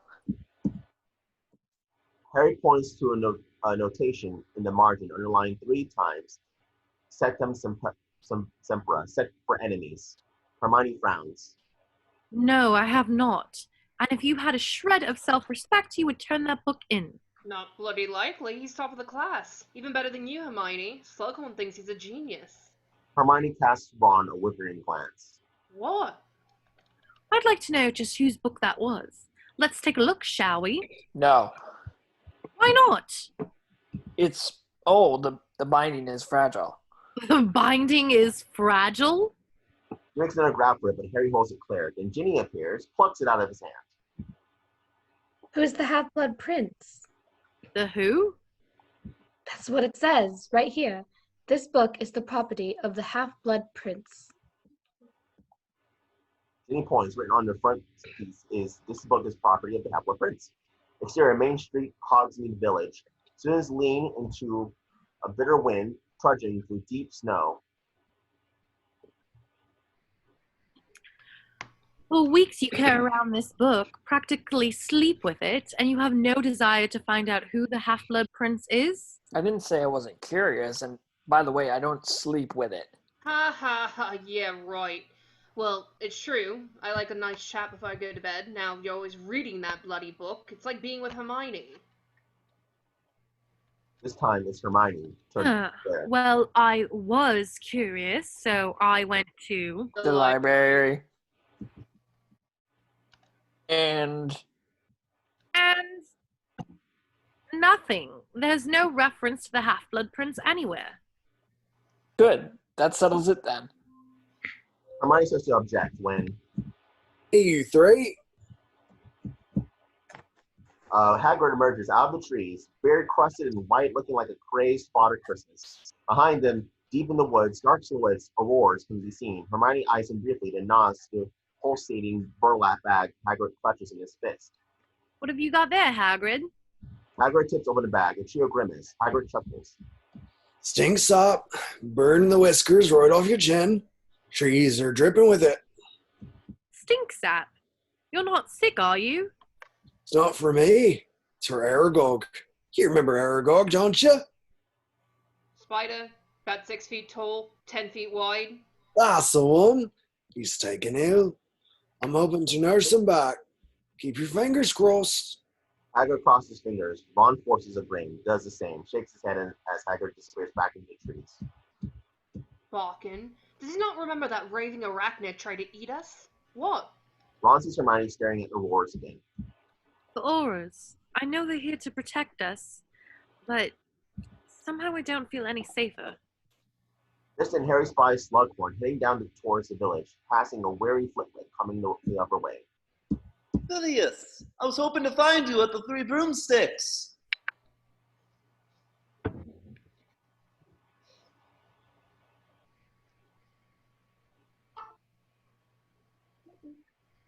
Emergency quiet practice, I'm afraid. Harry watches Slughorn continue on toward the village. What's up? Who's up for a butterbeer? Interior, Three Broomsticks stay. As the trio enter, Harry glances around, locates Slughorn at the bar, planted plumply on the stool. No, over here. Hermione and Ron, in the midst of seating themselves at a perfectly acceptable and clean table, see Harry seat himself at one strewn with detritus of a previous customer, which puts them in direct view of Slughorn. They exchange a glass, shrug, join Harry. Ron starts to take the chair directly opposite Harry, blocking his view. No, sit next to me. Ron stops, exchanges another glance with Hermione. Okay. The skinny kid in an apron of theirs tosses a filthy rag upon the table, which begins to wipe the surface on his phone. Harry cranes his neck around the kid to keep Slughorn in view. What do we have? 3 butterbeers. Splash of ginger and lime, please. And the rag leaps back into his pocket. Harry continues to eye Slughorn when he sees Draco. They lock eyes briefly, then Draco exits. Oh, bloody hell. Harry turns, sees Ron glowering at Ginny, who sits in dark corner with Dean, her face is lit by a guttering candle. Oh, honestly, Ronald, they're just holding hands. And snogging. I'd like to leave. Leave? You can't be serious. That happens to be my sister. So, what if she looked over here and saw you snogging me? Would you expect her to get up and leave? Ron blinks, utterly speechless. Then, Harry, my boy! Slughorn's voice booms so loudly even Ginny jumps and catches Harry looking. As Slughorn whirls over, sloshing mug in hand. Harry rises immediately in an action so grossly out of character that Hermione regards him with amused curiosity. Hello, sir. Wonderful to see you. Hermione, brow wrinkling, turns to Ron, silently mouths, "Wonderful to see you." So what brings you here, sir? Oh, Three Broomsticks and I go way back. Longer than I'd care to admit. In fact, I remember when it was simply one broomstick. As Slughorn guffaws, Harry joins in, laughing heartily as well. Slughorn's belly trembles next to Hermione's cheek as his waving mug sloshes over, splattering the table. Oops, all hands on deck, Granger. Hermione smiles thinly when a whistle is heard and the filthy rag is back, whisking away Slughorn's mess as the skinny kid slides 3 foaming mugs onto the table. In the background, Kitty Bell emerges from the back, starts for the exit. Her friend Leanne follows her out. Listen, my boy. In the old days, I used to throw together the occasional supper and invite a select student or two. Would you be game? I'd consider it an honor, sir. Oh, wonderful. You would be welcome too, Granger. Hermione, in the midst of emptying her butterbeer in one long draw, slams down her mug, leaving behind a mustache. Be delighted, sir. Brilliant. Look for my owl. Good to see you, Ellenby. Ron frowns as Slughorn walls away, turns to Harry. What are you playing on? Dumbledore asked me to get to know him. Get to know him? Don't know, it must be important, otherwise Dumbledore wouldn't have asked. Slam. Ron turns, sees that Hermione has emptied his mug as well. Ron gestures to her upper lip. You gulp a little. Well, I thought she flickers her tongue up, wipes it clean. The snow falls heavily now. Ron and Harry walk here while Hermione trails several yards behind. Thesaurus Steve close, happily, letting snowflakes fall on her tongue. Bit worried about her. Did you hear that rubbish she was talking about back in the pub? Her and me snogging. As if. Casey, you don't know what it could be. Up ahead, Kitty, Belle, and Leanne stand in the drifting snow, arguing. Kitty holds a slender package. Hermione comes bumping up, drapes her arms over the boys. What's up? At that very instant, Kitty Belle rises 6 feet into the air, hair dancing violently in the wind. Her face remains eerily placid. Then she screams. Harry and Ron dash forward, seize her ankles. At their touch, she falls to the snow, thrashing and shrieking, eyes rolled up in her skull. I warned her not to touch it. Hermione looks. Lying in the snow is the package, torn. Harry, she's swallowing her tongue. It's someone. There's no time. Suddenly, a massive figure lurches out of the white. Hagrid. Get back, all of you! He says this so forcefully, the others instantly obey. Effortlessly, he scoops up Kitty's thrashing body and then, as if calming a terrified animal, presses his face close to hers and whispers with great tenderness.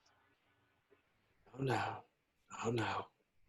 Over and over he repeats this, soothingly, the words like a match until Kitty's lids flutter and her body goes limp. Don't go touching that, but by the wrappings. Understand? Hagrid nods darkly to the package in the snow. Harry kneels, poking the paper. It is an ornate opal necklace. Taking off his scarf, he carefully unfolds the package and rises. Then, along with the others, he watches Hagrid lumber off, Kitty cradled in his arms. In seconds, they are swallowed by the snow. The only sound is the roar of the wind. Interior McGonagall's office. Later, the necklace lies green and glittering upon McGonagall's desk. You're sure Katie did not have this in her possession when she entered the Three Broomsticks, Leanne? Like I said, she went to the loo, and when she came back, she had the package. She said it was important she deliver it. Did she say to whom? Leanne shakes her head. All right, Leanne, you may go. Why is it always you three? When something happens? Believe me, Professor, I've been asking myself the same question for 6 years. Just then, Snape appears at the door, eyes at Rio. Severus. It's just it. McGonagall nods. Snape takes his wand, lifts the necklace like a dead snake, eyes it with fascination. What do you think? I think Miss Bell is lucky to be alive. She was cursed, wasn't she? I know Katie off the Quidditch pitch, she wouldn't hurt a fly. If she was bringing that to someone, she wasn't doing it knowingly. Snape eyes Harry levelly. Yes, she was cursed. It was Malfoy. That's a very serious accusation, Potter. Indeed. Your evidence? I just... No. You just know. Once again, you're astonished with your gifts, Potter. Gifts more mere mortals can only dream of possessing. How grand it must be to be the chosen one. Ron and Hermione avert their eyes uncomfortably. I suggest you all return to your dormitory. All of you. Interior boys' dormitory, Gryffindor Tower. Harry and Ron lie awake in the darkened dormitory. Ron stares at the ceiling. Harry eyes Malfoy on the Marauders map. What do you suppose Dean sees in her? Ginny. What did she see in him? Dean? He's brilliant. You called him a slick git not 5 hours ago. Yeah, well, he was running his hands all over my sister, wasn't he? Something snaps. You've got to hate him. You know, on principle. I suppose. What is it he sees in her? I don't know. She's smart, funny, attractive. Attractive? You know, she's got nice skin. Skin? You're saying Dean's dating my sister because of her skin? Well, no, I mean, I'm just saying it could be a contributing factor.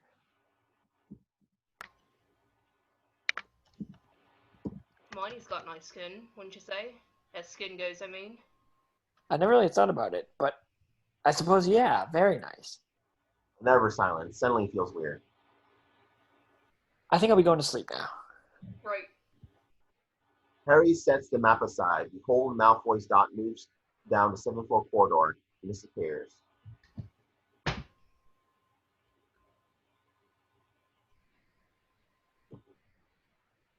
A toast!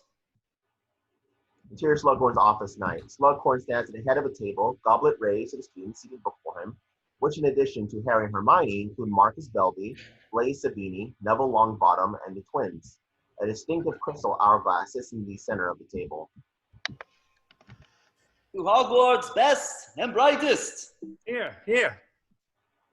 Hermione exchanges a wary glance with Harry, who notices that one setting is empty. The twins make and drink their toast in perfect unison. Neville stares hopelessly at the vast array of forks, knives, and spoons placed beside his plate. Which one do I use for the soup? Hermione grins, looks up, and gets a wink from Cormac. Same scene later. Well, tell me, Cormac, see much of your Uncle Tiberius these days? Yes, sir. In fact, I meant to go hunting with him and the Minister for Magic over holiday.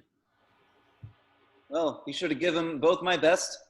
Well, what about your uncle, Belby? Working on anything new? For those of you who don't know, Marcus' uncle invented the Wolfsbane potion. As he speaks, Belby never once looks up from his plate. Don't know. He and my dad don't get on. Probably because Dad thinks potions are rubbish. Says the only potion worth having is a stiff one at the end of the day. You, Miss Granger, what is it your family does in the Muggle world? My parents are dentists. They tend to people's teeth. Fascinating. And is that considered a dangerous profession? No. Though a boy named Robbie Fenwick did bite my father once. Needed 10 stitches. As Slughorn nods, the door groans, everyone turns. Miss Weasley, come in. Sorry, I'm not ordinarily late. He falters, eyes red, uncharacteristically flustered. No matter. If Belby leaves any. As Ginny moves to her seat, Hermione whispers to Harry. Look at her eyes. They've been fighting again. Her and Dean. Harry nods and stands as Ginny reaches the table, the only one. Hermione notices, eyes him with amusement as he sits. What? Nothing?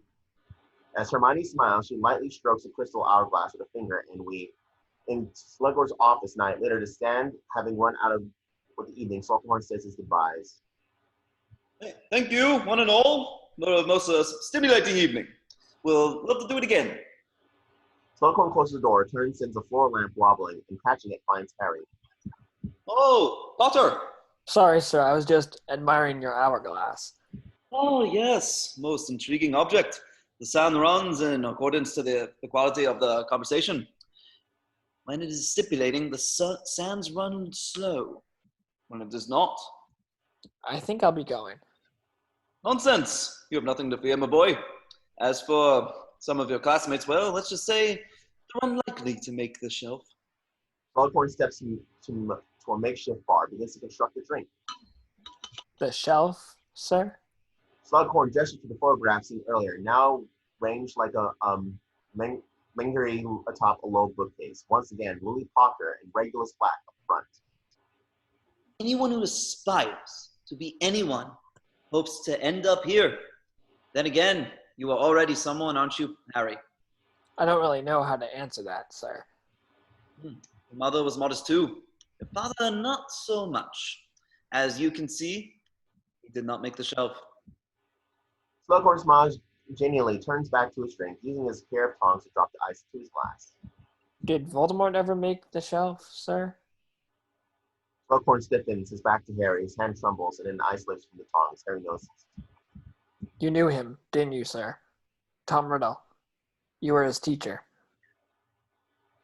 Mr. Riddle had many teachers while here at Hogwarts. What was he like? Harry can see the vein in Slughorn's temple pulsating, fearing he may overstep. I'm sorry, sir, forgive me. He killed my parents. You see. Harry stops, frowns. Slughorn turns, studies Harry, nods. Of course. It's only natural that you should want to know more. I'm afraid I must disappoint you, Harry. When I first met young Mr. Riddle, he was simply a quiet, albeit brilliant boy, committed to becoming a first-rate wizard. Not unlike the others I've known. In fact, not unlike you. If the monster existed, it was buried deep within. Close on the hourglass, nary a grain trickles through. Interior Great Hall morning. Ron enters the hall, eyes lowered, knuckles taped for Quidditch. Flex his fingers anxiously as he makes for the Gryffindor's table. Neville passes going the other way. Good luck, eh, Ron? Ron nods shortly. Then Seamus comes up on his side, whispers conspiratorially. Count on your I've 2 galleons on Gryffindor. As Seamus peels off, Ron cuts his eyes toward a Slytherin table where the Quidditch team sits together. One Slytherin just his chin toward Ron, mutters something. A few turns, snigger. Ron averts his eyes, almost runs to Cormac, who eyes him with disdain as he passes. Frowning, Ron drops down opposite Harry and Hermione. Harry eyes him briefly, knowingly pushes a plate across. Ron takes a fork, pokes at it glumly.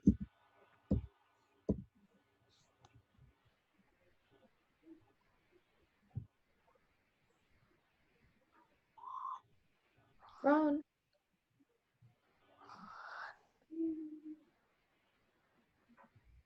Jessica. So, what is it? Hermione continues to read the prophet, unaware of Ron's mood. How was what? Your dinner party? Dead boring. Though I think Harry enjoyed dessert. Harry's eyes shift, find Hermione smiling faintly from behind the prophet. Old Sluggy's having a Christmas, do you know? And we're meant to bring someone. I expect you'll be going with McLaggen. Isn't he a member of the Slug Club? Actually, I was going to ask you. Really? Really? But seeing as you have such a distaste for the idea... Good luck today, Ron. I know you'll be brilliant. Ron smiles feebly, looks back down at his plate. Hermione stares daggers. I'm resigning. At today's match, McLaggen can have my spot. Hearing this, Hermione turns back. Harry catches her eye, extends a shaking hand to indicate Ron's mental state.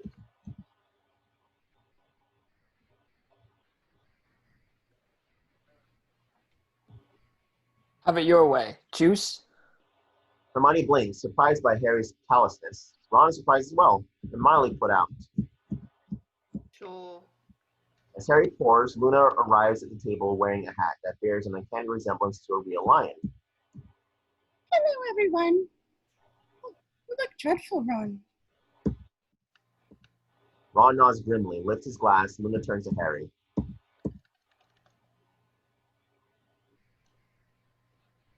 Is that why you just put something in his cup? Is it a tonic? Tiny vial of Felix Felicis glints in Harry's palm. Don't drink that, Ron. But Ron's frozen in mid-sip, looking at Harry's palm too. Quickly, he gulps down the rest. You could be expelled for that.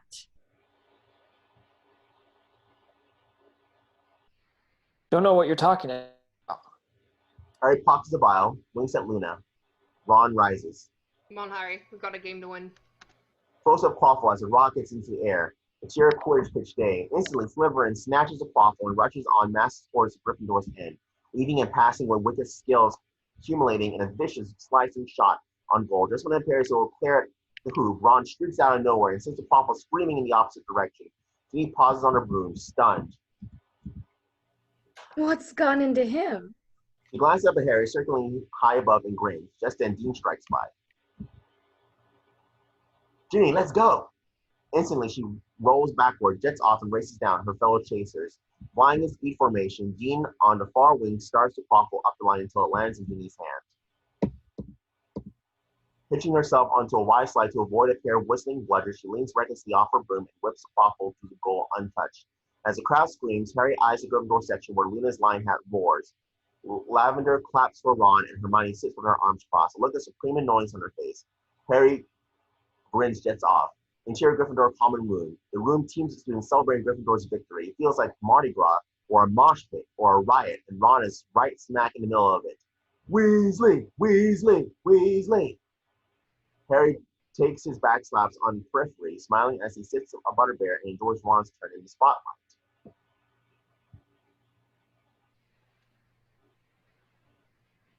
Ron seems to be enjoying himself. Yes, apparently it's his lucky day. You shouldn't have done it, Harry.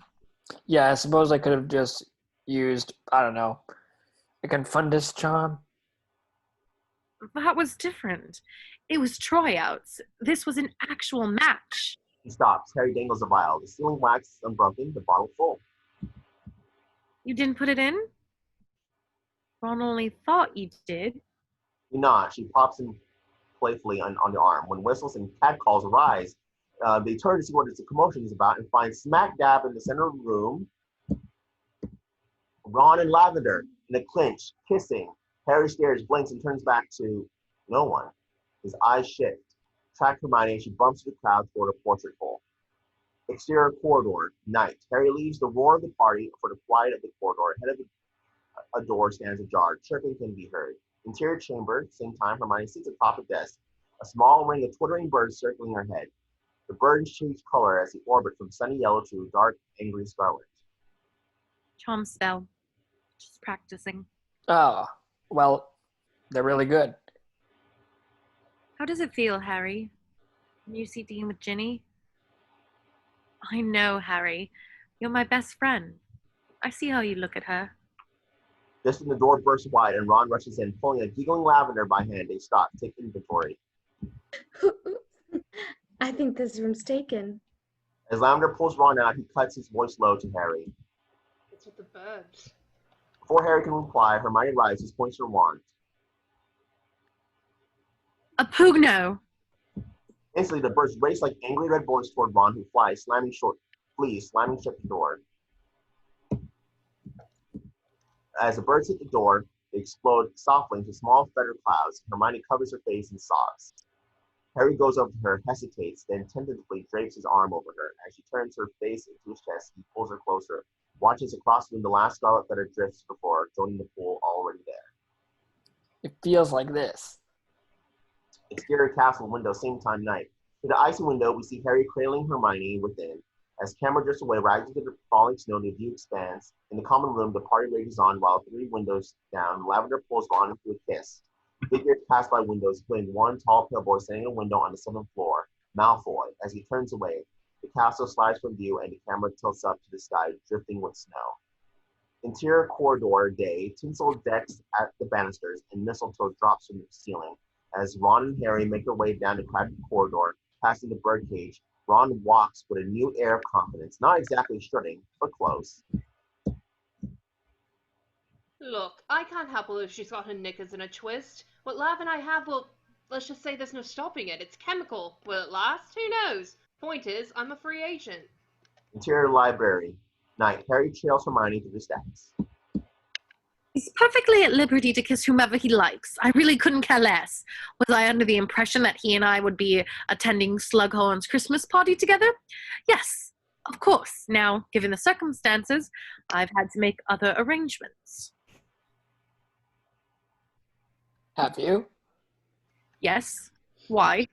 I just thought, since neither of us can take who we'd really like, maybe we'd go together as friends. Why didn't I think of that?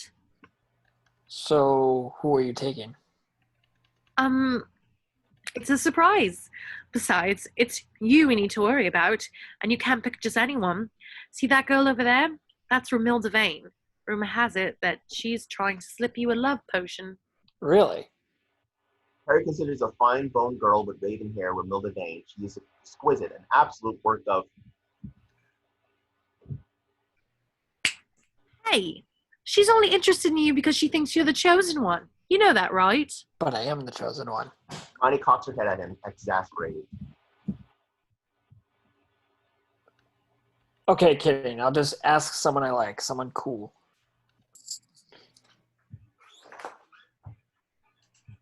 Oh, yeah, that's the pink lady that explodes, right? When she grabs the power gem? Interior staircase corridor. Yeah, that's what I was talking about.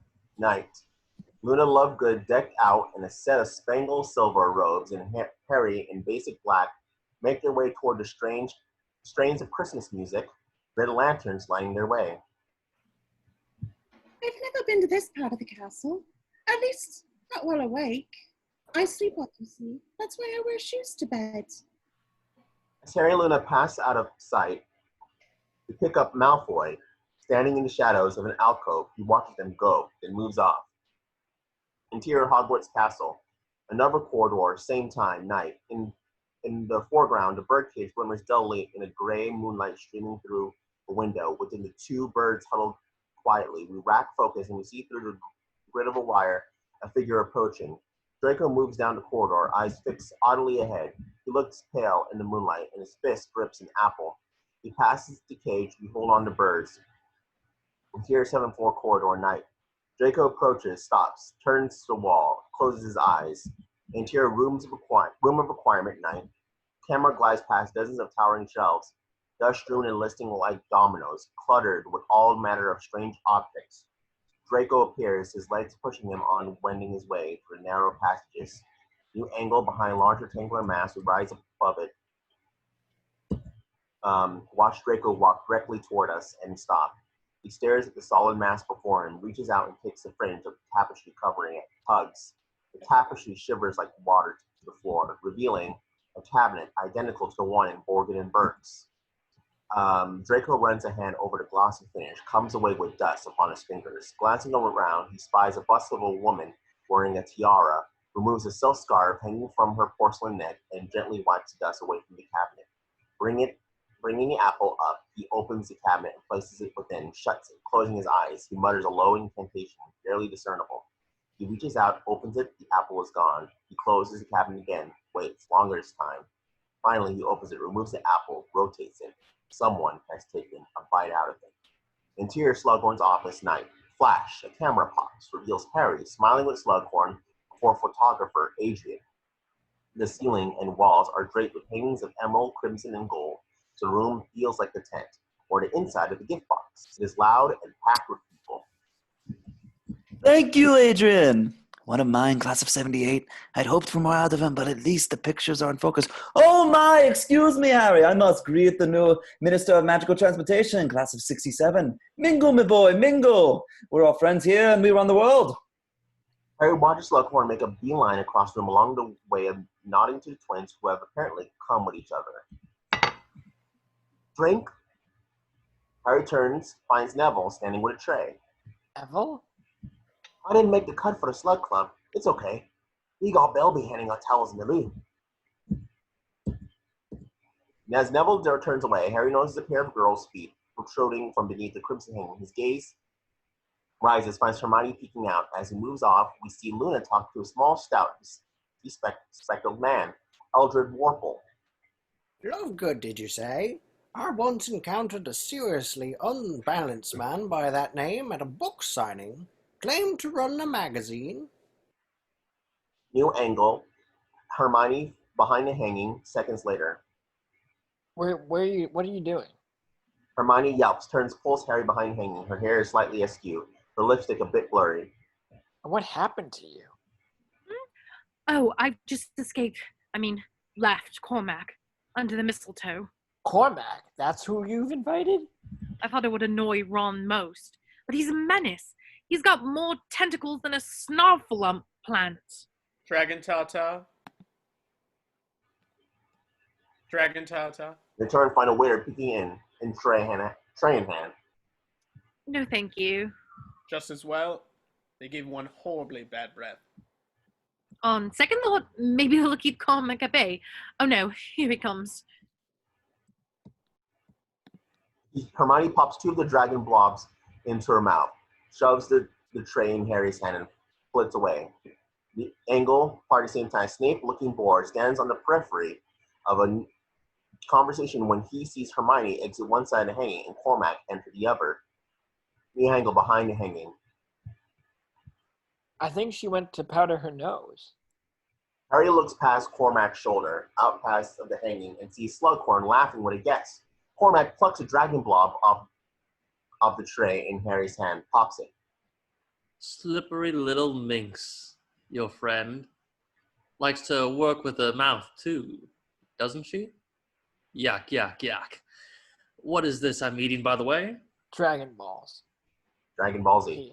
As Cormac's face freezes, Harry starts to head towards Slughorn when the hanging is swept aside.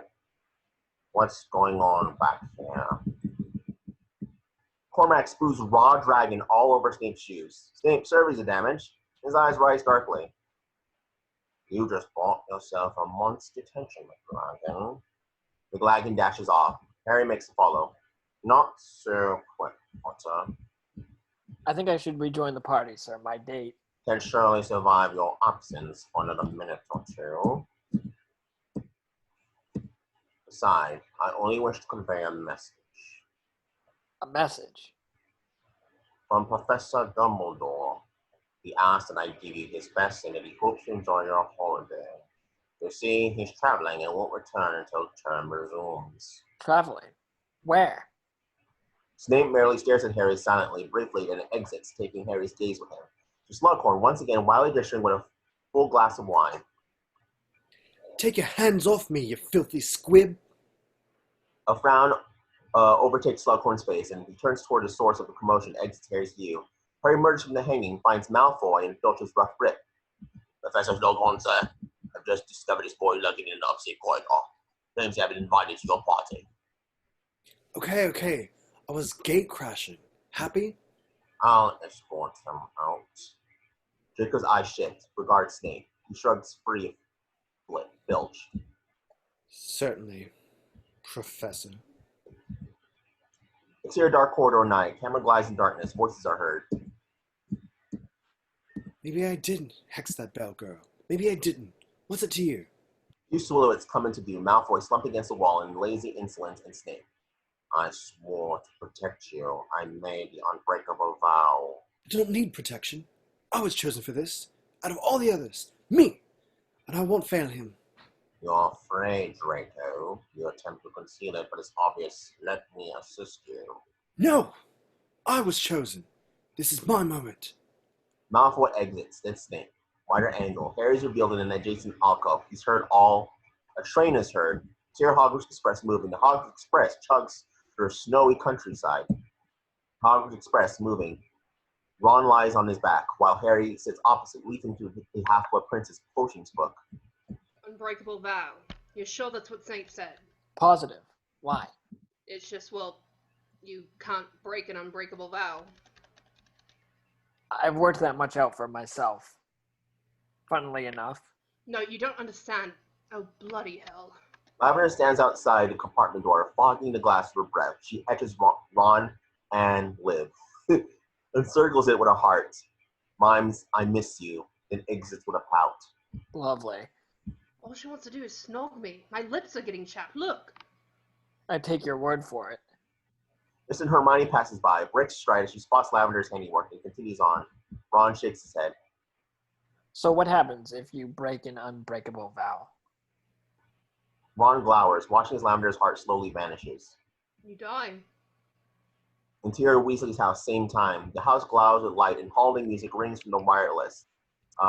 Fred and George fill cups with steaming nog, and Mrs. Weasley and Ginny 30 plates of food. Eat up, everyone. There's more to come.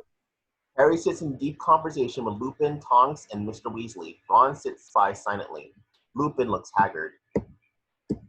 Draco's plotting something. I don't know it. Something to do with Voldemort. He's been given a task or a mission, and Snape was offering to help. Voldemort has chosen Draco Malfoy for a mission. I know it sounds mad, but... Has it occurred to you, Harry, that Snape was simply pretending to offer Draco help so that he could find out what he's up to? That's not what it sounded like. Perhaps Harry's right, Remus. To make an unbreakable vow after all. It comes down to whether or not you trust Dumbledore's judgment. He trusts Snape. Therefore, I do. But Dumbledore can make mistakes. He said it himself. You're blinded by hatred. I'm not. You are. People are disappearing, Harry, daily. We can only put our trust in a handful of people. If we start fighting amongst ourselves, we're doomed. Holmes gives Harry a furtive glance and say, leave it. Open up, you. Harry turns, finds Ginny holding something in her fingers. Don't trust me. He obliges and she pops a small tart in his mouth. It's good. Of course it is. Made them myself. She smiles at him, pokes her ginger hair over one ear, and Ron plops down between them, big brother to the rescue. Exterior reeds surrounding Burrow, night. Within the reeds, an airy point of view, tracking Harry and Mr. Weasley as they walk from house to the district workshop. Interior Mr. Weasley's workshop at night. Harry trails Mr. Weasley through his cluttered workshop, which is chock-a-block with muggle objects, steam irons, toasters, clock radios, plugs, lots of plugs. The party can still be heard, drifting faintly from the main house. You'll have to forgive Remus. It takes a toll. His condition. Are you all right, Mr. Weasley? Arthur tries to smile, but it fades. He frowns pained. We're being followed, all of us. Molly doesn't leave the house most days. It's not been easy. Did you get my owl? Yes, but I thought it best if I replied in person. If Dumbledore's traveling, it's news to the Ministry, but perhaps that's the way Dumbledore wants it. As for Draco Malfoy, I know a bit more. Go on. I sent an agent to Borgin and Burke's. From what you describe, I think what you and Ron saw at the end of the summer, the object that Draco seemed so interested in was a vanishing cabinet. A vanishing cabinet? They were all the rage when Voldemort first rose to power. You can imagine the appeal. Should the Death Eaters come calling, one needed only slip inside and disappear for an hour or two. But their tricky contraptions require a tremendous amount of looking after. Eventually, they fell out of favor. What happened to it? The one at Borgin and Burke's? Nothing. It's still there. Harry nods, pondering this. Harry, you know I went through all this before, the last time round. Times like these, dark times, do funny things to people. It can't bring them together and it can't tear them apart. Things speed up. It's what happens when you don't know if today will be your last. Exterior reeds surrounding Burrow. Smaller, eerie point of view on the porch. Molly and Arthur, looking middle-aged and fragile, say goodbye to Lupin and Tonks. Exterior porch, same time. When the others talk, Lupin stands a bit off to the side. Sitting the reeds, his nostrils flare subtly. It was delicious, Molly, really. You're sure you won't stay? No, we should go. The first night of the cycle's always the worst. Tonks gestures vaguely to the moon. Arthur glances at Lupin. Arthur's POV, Lupin's hand, as the hairs on the knuckles rise. Back to scene. Remus. Interior Weasley house. Second floor. At the same time, Harry peers through the ripples of an imperfect window pane, sending the others below. A floorboard creaks. He turns, watches Ginny emerge into the light in a robe, twisting her white hair in a towel. Everyone gone to bed? Soon. I don't sleep these days, so I wash my hair. Silly, right? Harry just stares at her, the air prickling with silence. Ginny eyes him knowingly. Happy Christmas, Harry. Exterior porch, same time night. Lupin continues to peer into the reeds. His pupils contract. Sweetheart. There's someone out there. I can smell him. There's more than one. Sliding through the reeds, torches blaze. Weasley house, second floor. The ripple window behind Harry blushes with light. Ginny's eyes shift from Harry to the trees beyond. Oh my god. Harry turns, his breath fogging the window pane as far below flames snake out of the reeds and sliver toward the house. Bellatrix emerges, peering up through the darkness towards Harry's silhouette. A mad grin on her face as she shrieks fiercely, his eyes flash with hatred. Exterior Weasley house porch. Harry bursts through the front door, wand drawn, pelts toward Bellatrix, who grins, turns, and vanishes into the reeds. Harry, no! Flames races up the porch steps, climbs the walls of the house. Lupin draws his wand and races after Harry. Remus! Ron, Fred, and George appear. Join Arthur as he dashes toward the smoking marsh. Arthur glances back as Ginny emerges. Ginny, stay with your mother. Without hesitation, she races for the reeds. Exterior reeds. Harry careens through the marsh, reeds flashing past, then spies Bellatrix. She grins, looking like a crazed wood nymph, then flits off, her laughter mocking him as he pursues fire, snakes through the reeds toward him. New angle. Fred, George, Ron, and Arthur fan out, running full out, their feet kicking up sparks as shadows splinter throughout the reeds. It's like chasing ghosts. New angles. Ginny, copper hair gleaming, races through the reeds. Bellatrix leads Harry on, grinning madly. Ginny comes dashing to a halt, chest heaving as she peers into the smoky marsh. A huge figure quivers through a veil of smoke. Ginny's eyes shift. See Bellatrix racing through the reeds, then shift back as the veil of smoke evaporates, reveals Greyback. Bellatrix makes an odd clicking noise like a signal, and Greyback edges forward, sweeping away the weeds in front of him and revealing Harry as he pelts forward. No, Harry, it's a trap.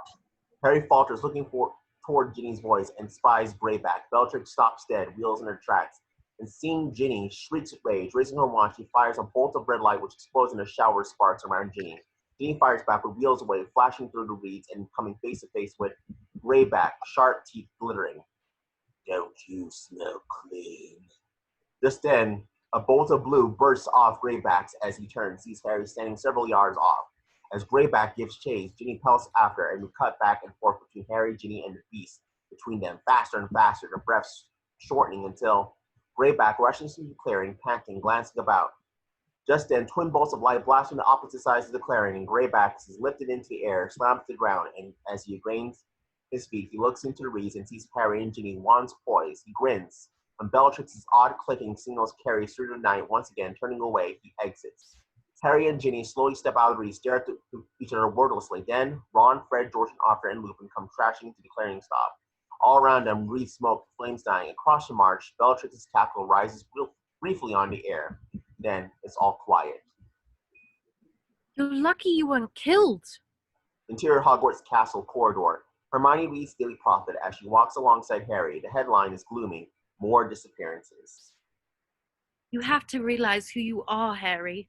I know who I am, Hermione, all right? Sorry. But tell me what Arthur said. If Dumbledore is traveling places, it's news to the Ministry. But get this. That night at Borgin and Burke's, it seems Draco was looking at a vanishing cabinet. What would Draco want with a vanishing cabinet? You tell me. He looks different, don't you think? Draco? Almost ill. Who could tell the difference? Love, come on, of course I'll wear it. They glance ahead and see Ron and a pouting Lavender. Ron holds a gold chain which spells out "My Sweetheart." That's my one. Excuse me, I have to go vomit.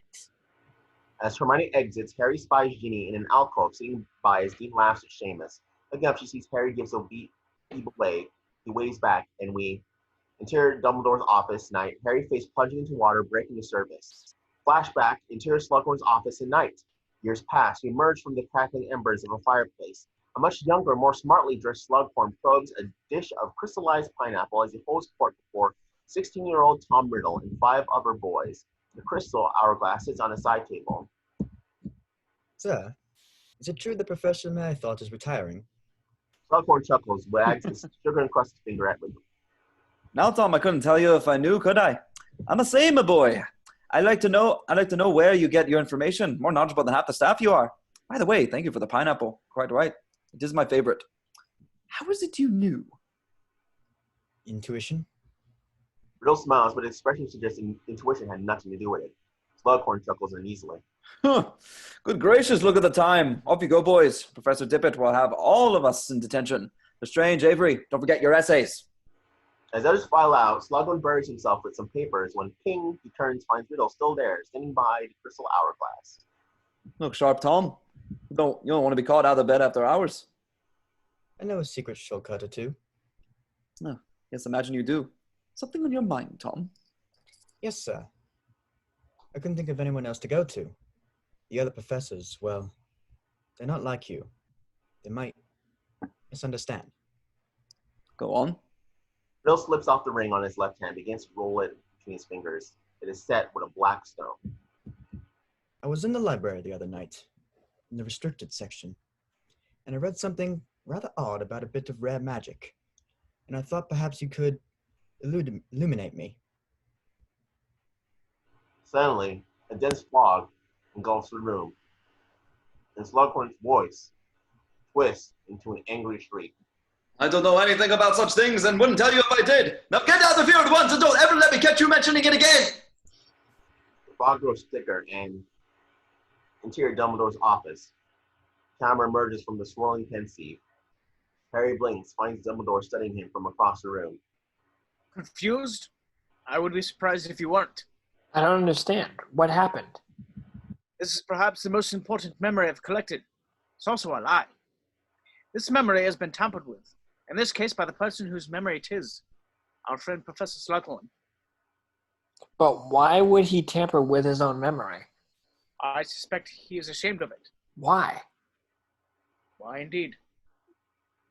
Dumbledore trails his whippered fingers in the pensieve. I ask you to get to know Professor Slughorn, and you've done so. Now I want you to persuade him to divulge his true memory, any way you can. I don't know him that well, sir. You're the chosen one, Harry. And Horace is, at heart, a decent man. Provide the proper circumstances, and he will confess his sins. Dumbledore lifts his fingers from the pensieve, studies them. They are in this moment iridescent, full. This memory is everything, Harry. Without it, we are blind. Without it, we leave the fate of our world to chance. We have no choice. We must not fail.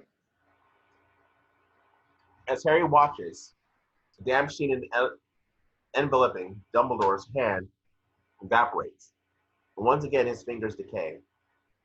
Interior exterior Slughorn's classroom. As the class bell rings, a group of first years rise. No, don't forget to look over the chapter on antidotes. I'll be poisoning one of you next time we meet. I'm joking. Off you go. Don't forget your rat tail, Miss Alice. As the tiny ones scurry out, Harry is revealed waiting just outside the door. He enters for a moment. Slughorn merely hums over his briefcase, unaware, then... Ah, it isn't the Prince of Potions himself. To what I owe the pleasure. Well, sir, I wonder if I might ask you something. Oh, ask away, my dear boy. Ask away. Well, you see, the other day I was in the restricted section in the library, and I stumbled upon something rather odd while reading. Something about a bit of rare magic. Yes, and exactly what was this rare magic? I'm not sure that is, I don't recall the name exactly, but it got me wondering, are there some kinds of magic you're not allowed to teach?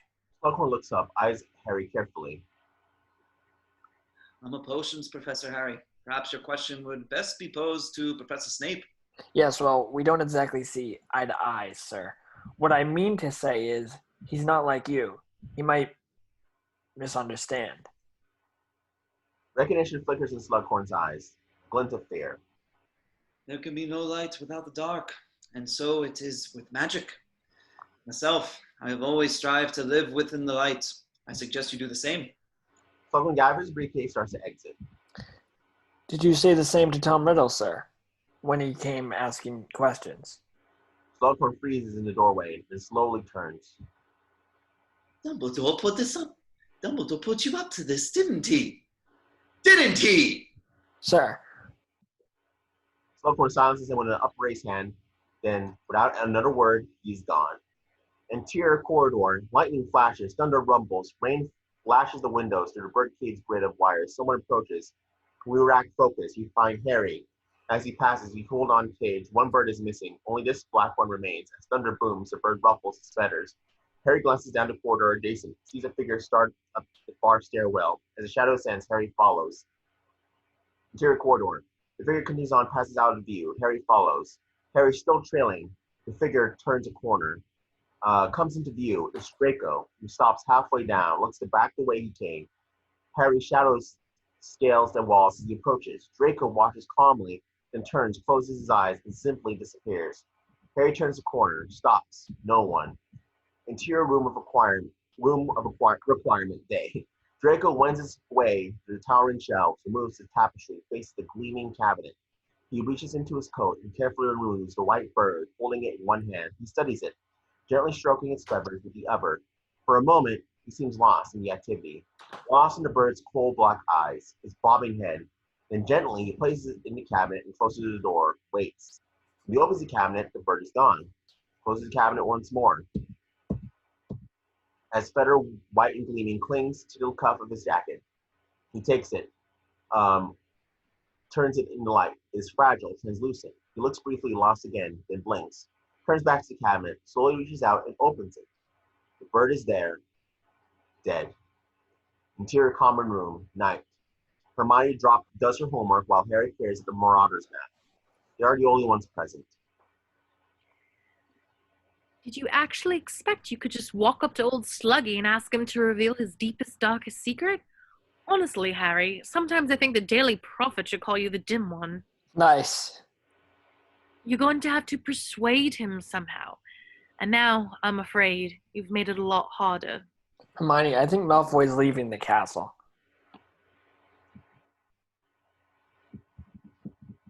Hermione stops dead. Looks back at Harry. He nods. I've seen it. Sometimes. Sometimes he just disappears off the map. That's not possible. No one can leave the castle these days. The map is wrong. The map is never wrong. Hermione frowns, thinking, then shakes her head. Turns away. Interior boys' dormitory, Gryffindor Tower. Harry slumps into darkened dormitory, stops. On the floor, glittering in the moonlight, is a trail of candy foils. A bit further along, Ron sits in his PJs. Upon the windowsill, a heart-shaped box by his side. It's beautiful, isn't it? The moon. Divine. Had ourselves a little late-night snack, did we? It was on your bed, the box. Thought I'd try one. Or 20. I can't stop thinking about her, Harry. Really? Honestly, I reckon she wasn't starting to annoy you. She could never annoy me. I think I love her. Excuse me? Ron nods. Harry looks bewildered. Well, brilliant. You think she knows I exist? Bloody well hope so. She's been snogging you for 3 months. Snogging? Who are you talking about? Who are you talking about? Romilda, of course. Romilda Vane. Harry stares at Ron, then grins. Okay, very funny. He turns to his bed, throws back the covers when the heart-shaped box carums off his head. What the hell was that for? It's no joke. I'm in love with her. Okay, fine. You're in love with her. Have you ever exactly met her? No. Can you introduce me? Harry stops rubbing his head, eyes Ron oddly, then glances at the candy box at his feet. There is an envelope. Taking it, he slides out a card. There, Harry, thinking sweet thoughts of you. Happy Valentine's Day, Romilda. He suppresses a smile. Ron, these chocolates, they're... Come on, I'm going to introduce you to Romilda Vane. Interior corridor night. Harry leaves Ron, still in his PJs, toward a door. How do I look? Devastatingly handsome. Harry raps on the door, footsteps followed by a loud crash. Damn it all! The door opens. Slughorn stands in a green velvet dressing gown and matching nightcap, looking bleary-eyed and annoyed. Something smokes on the floor behind him, and the floor lamp, he said, wobbling the night of the dinner party. Yes? Oh, Potter, it's you. I'm afraid I'm busy at the moment. He starts to close the door. Harry sticks his foot in. Sir, I'm sorry. I wouldn't bother you if it weren't absolutely... Where's Romilda?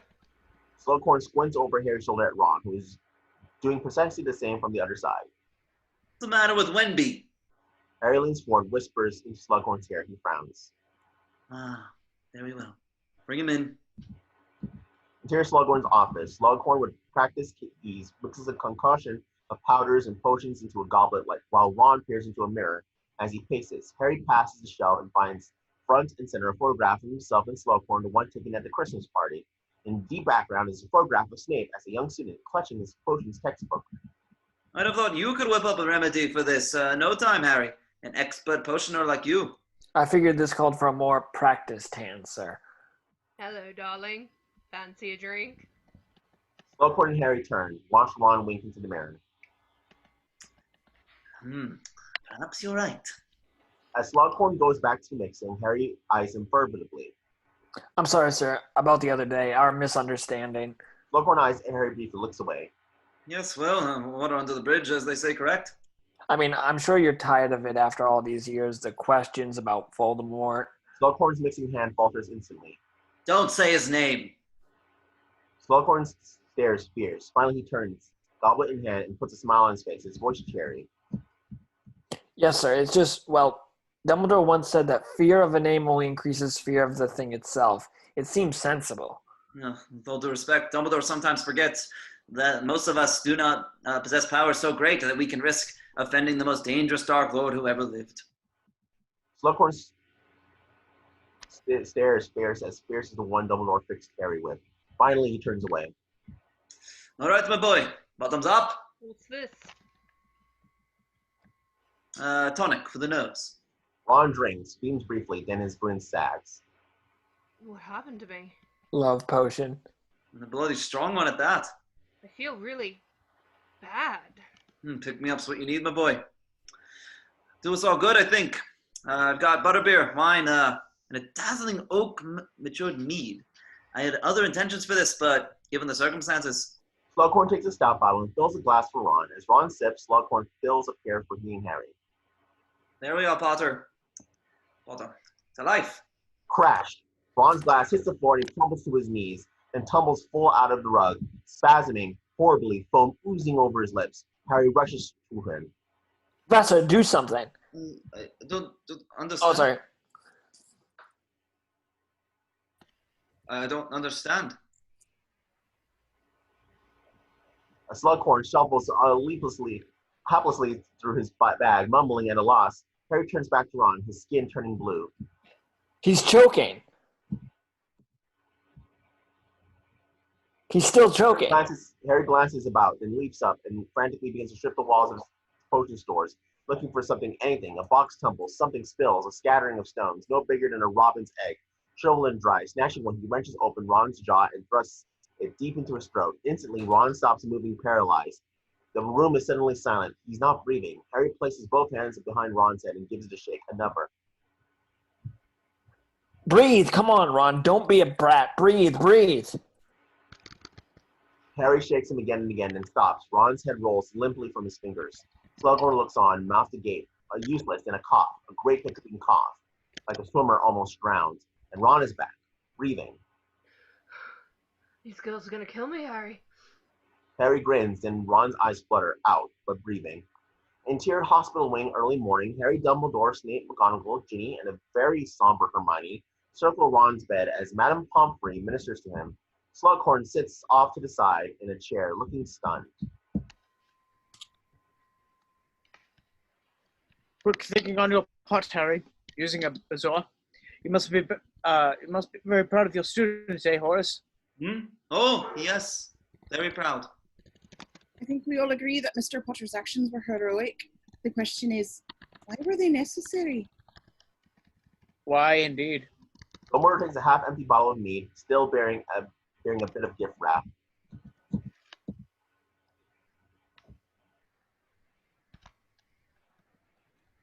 Horace, you don't by chance remember who gave you this bottle, do you? Which, by the way, possesses remarkably subtle hints of licorice and cherry when not polluted with poison. Actually, I had intended to give it as a gift myself. To whom, might I ask? You, Headmaster. Just then the door bursts open, lavender brown. Where is he? Where's my 1-1? Has he been asking for me? What's she doing here? I might ask you the same. I happen to be his girlfriend. I happen to be his friend. Don't make me laugh. You haven't spoken in weeks. I suppose you want to make up with him now that he's suddenly all interesting. He's been poisoned, you daft dimbo. And for the record, I've always found him interesting. Hermione frowns, a bit embarrassed. Ron snorts, staring. Ha! See? He senses my presence. I'm here, 1-1. I'm here. My knee.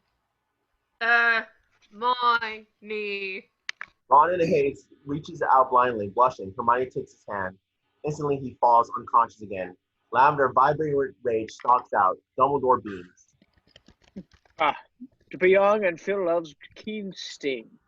Come, everyone. I think Mr. Weasley is well tended. As Dumbledore leads the others past Harry studies him. Ginny passes faces very close, whispering as she indicates Ron and Hermione.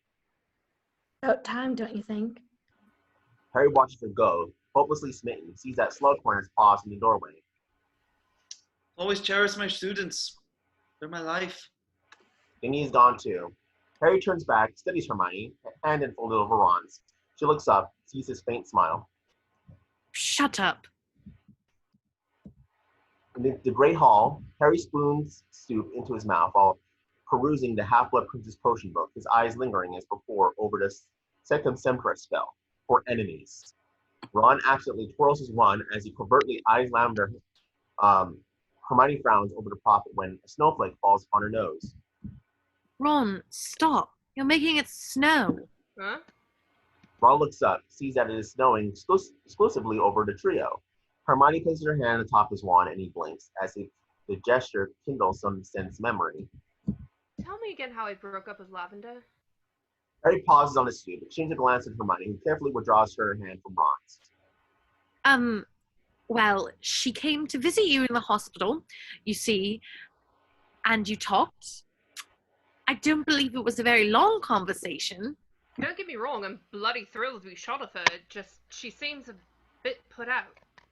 As one, the three glance over at Lavender and are rewarded with a lethal squint. Doesn't she? And you say that you don't remember a thing from that night? Not one thing? Well, there is something. But no, it can't be. Besides, I was completely boggled, wasn't I? Right. Boggled. Hermione slumps back, frowning. Harry smiles in amusement. Just then, a mild commotion draws his attention. At the back of a hall, a group of girls surround a new arrival. It's Katie. That's Katie Bell. Katie Bell, pale but smiling, greets the other girls. After a moment, she looks up, finds Harry standing before her. How are you, Katie? Give me a moment, girls. The girls drift off. Harry watched them go curious, then... I know what you're going to ask, Harry. But I don't know who cursed me. I've tried to remember, honestly. But I just can't. Katie's eyes shift. She goes ashen. Harry turns, follows her gaze, and finds Malfoy staring at her. Katie backs away, retreating to the other girls. Harry watches her go, then looks back, catches Malfoy fleeing the hall. Interior corridor, day. Malfoy hurdles past, forehead gleaming with sweat, past his outer frame. Seconds later, Harry appears, follows. As he passes the birdcage we hold, it's now empty. In the bathroom, same time, Malfoy lurches into the mirror, steadies himself against the sink, then with a great head shudder begins to cry. In the mirror, we see the bathroom door ease open. Harry. He stops, stunned. Malfoy's eyes shift, horrified to be exposed. He wheels, points his wand. Whoosh! The lamp next to Harry's head shatters. A flame spider up the ceiling. Harry draws his own wand, fires back. The cistern behind Malfoy explodes, and water sweeps into the ceiling, rains down. Malfoy howls with rage. Harry readies himself. Crucio! Sectum Sempra! Blood spurts from Malfoy's face, and scarlet slash and ooze through the right of his shirt.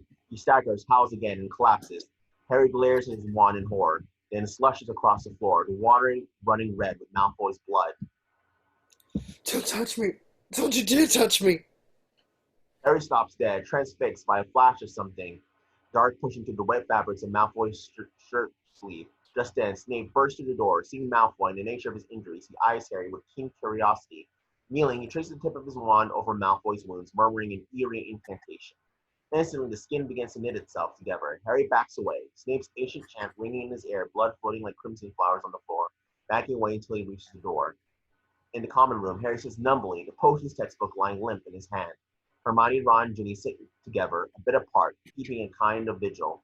Finally, Ginny rises, steps to him. You have to get rid of it. Today. Interior 7th floor corridor. Harry, potions book in hand, follows Ginny past the empty birdcage and down the corridor. When she pauses, turns to the wall, and shuts her eyes. Take my hand. Interior room of requirement, day. Ginny and Harry materialize. The room of requirement? Ginny nods, turns away. Harry follows.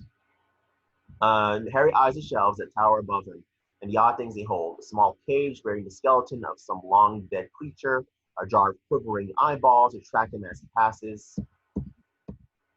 Over the years, if someone had a secret, if they wanted to conceal something, this is where they came. Some of these things are almost as old as the castle itself. Who showed you this first? Fred and George, first year. I hid Tom Riddle's diary here for a time. Wish I'd left it. Ginny drifts in memory. Harry steadies her, then scuffling sound is heard nearby. You turn and look off. What was that? They turn back, look at each other. Ginny smiles, then... Harry and Ginny approach. The scuffling grows louder. Harry reaches out, pulls aside the tapestry, reacts. The cabinet door vibrates. Slowly he opens it, and the blackbird flies free in a rush of flapping wings. See, you never know what you'll find up here. Harry nods, looks back to the cabinet, mystified. All right, close your eyes. That way you can't be tempted.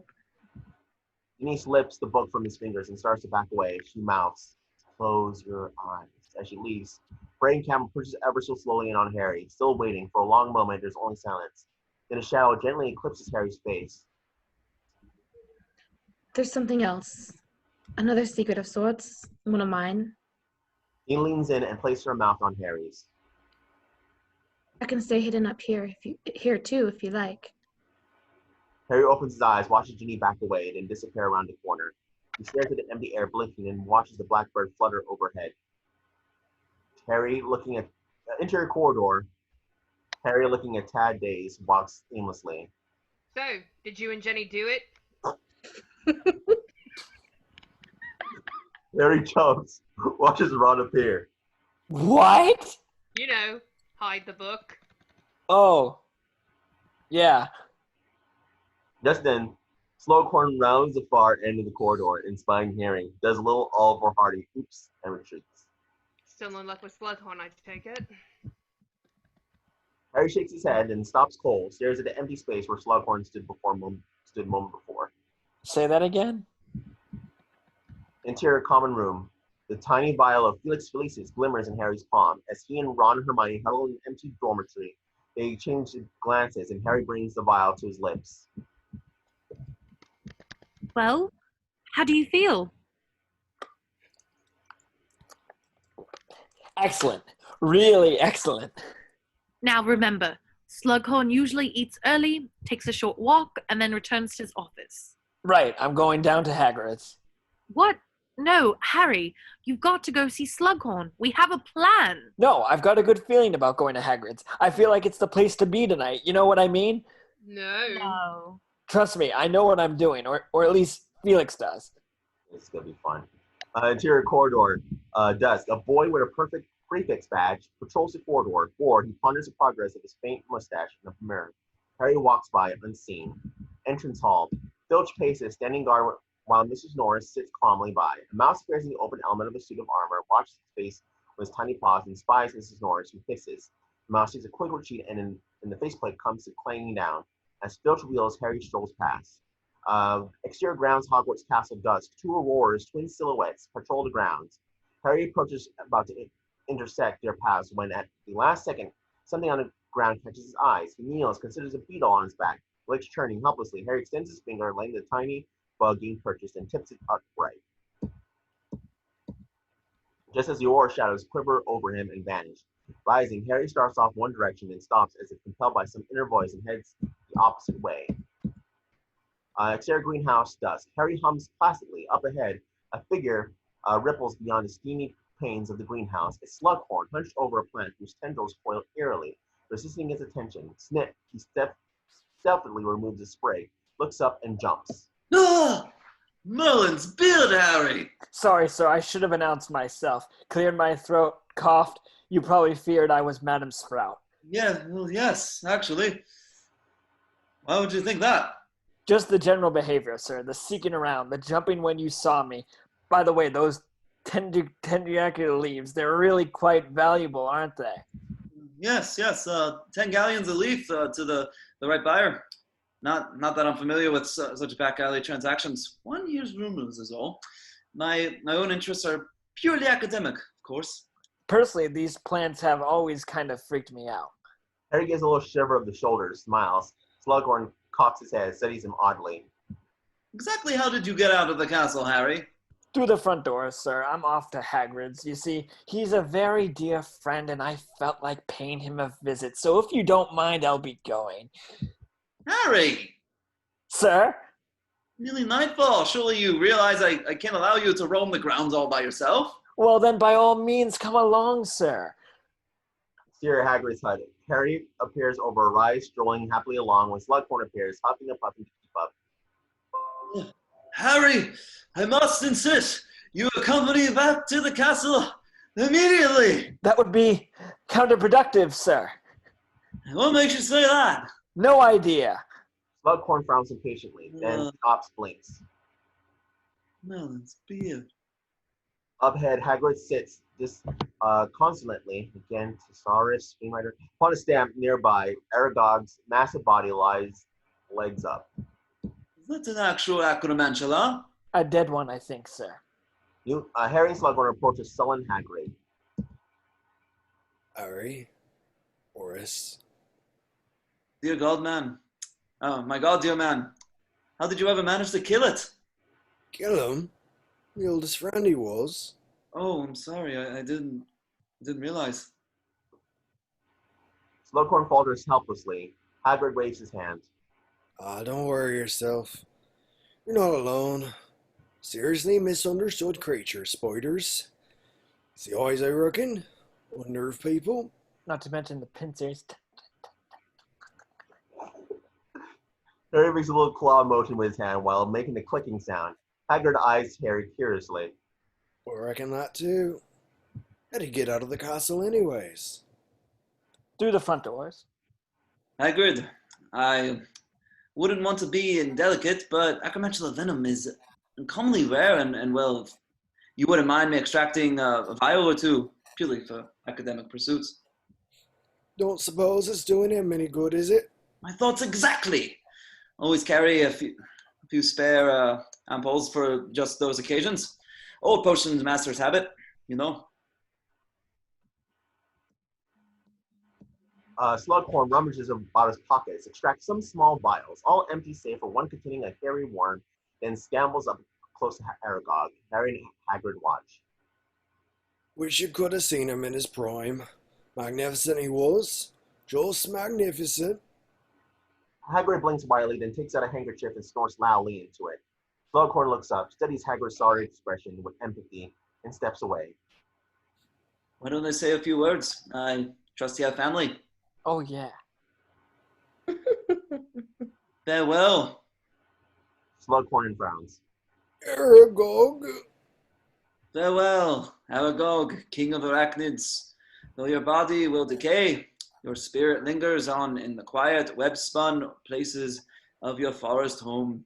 May your many-eyed descendants ever flourish, and your human friends find solace for the loss they have sustained. That was beautiful. Hagrid wipes his eyes and rises. He walks to Aragog, sees him lovely, and then puts a shoulder to the big beast's body and sends him tumbling to a freshly dug grave adjacent with sickening thunk. And oh, the hero, they bore him back home. Harry in Hagrid's hut, Hagrid and Slughorn sit at the massive kitchen table, which is strewn with empty wine bottles. Hagrid and Slughorn are feeling no pain while Harry looks clearly eye-focused. To the place he'd known as a lad, laid him to rest with his hat inside out, and his one snapped into, which was sad. As they finish, both men chuckle. Hagrid tops off everyone's mug with a bit more wine. Harry brings his mug to his lap, then slyly pours it into the bucket at his feet. I had him from an egg, you know. Tiny little thing he was when he hatched, no bigger than Pekingese. Oh, sweet. I once had a fish, Francis, lovely little thing. One day I came downstairs and he'd vanished. That's odd. Isn't it? That's life, I suppose. One goes along and then poof. Poof. Poof. They all nod soberly. Slughorn's eyes rise to the ceiling.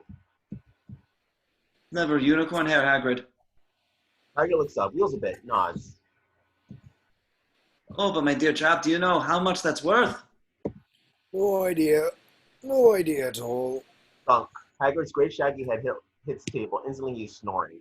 So deeply his mug shimmies across the table. Slughorn smiles, regards Harry, who merely stares back. Slughorn averts his eyes, suddenly nervous. A wind rises outside. Window panes rattle. It was a student who gave me Francis. One spring afternoon, I discovered a bowl upon my desk with a few inches of clear water. There was a flower petal floating upon the surface. As I watched, the petal sank. But just then, before it touched bottom, transformed into a wee fish. It was beautiful, magic. It was beautiful magic, wondrous to behold. The petal had come from a lily. Hearing Lily, Harry looks up. Slughorn nods. Mother, the day I came downstairs, the day I found the bowl empty, was the day she... Slughorn falters, pain etching his face. I know what you want, Harry, but I can't give it to you. It will ruin me. Harry studies Slughorn a moment, thinking, then speaks. Do you know why I survived the night I got this? Slughorn looks up, sees Harry pointing to a star.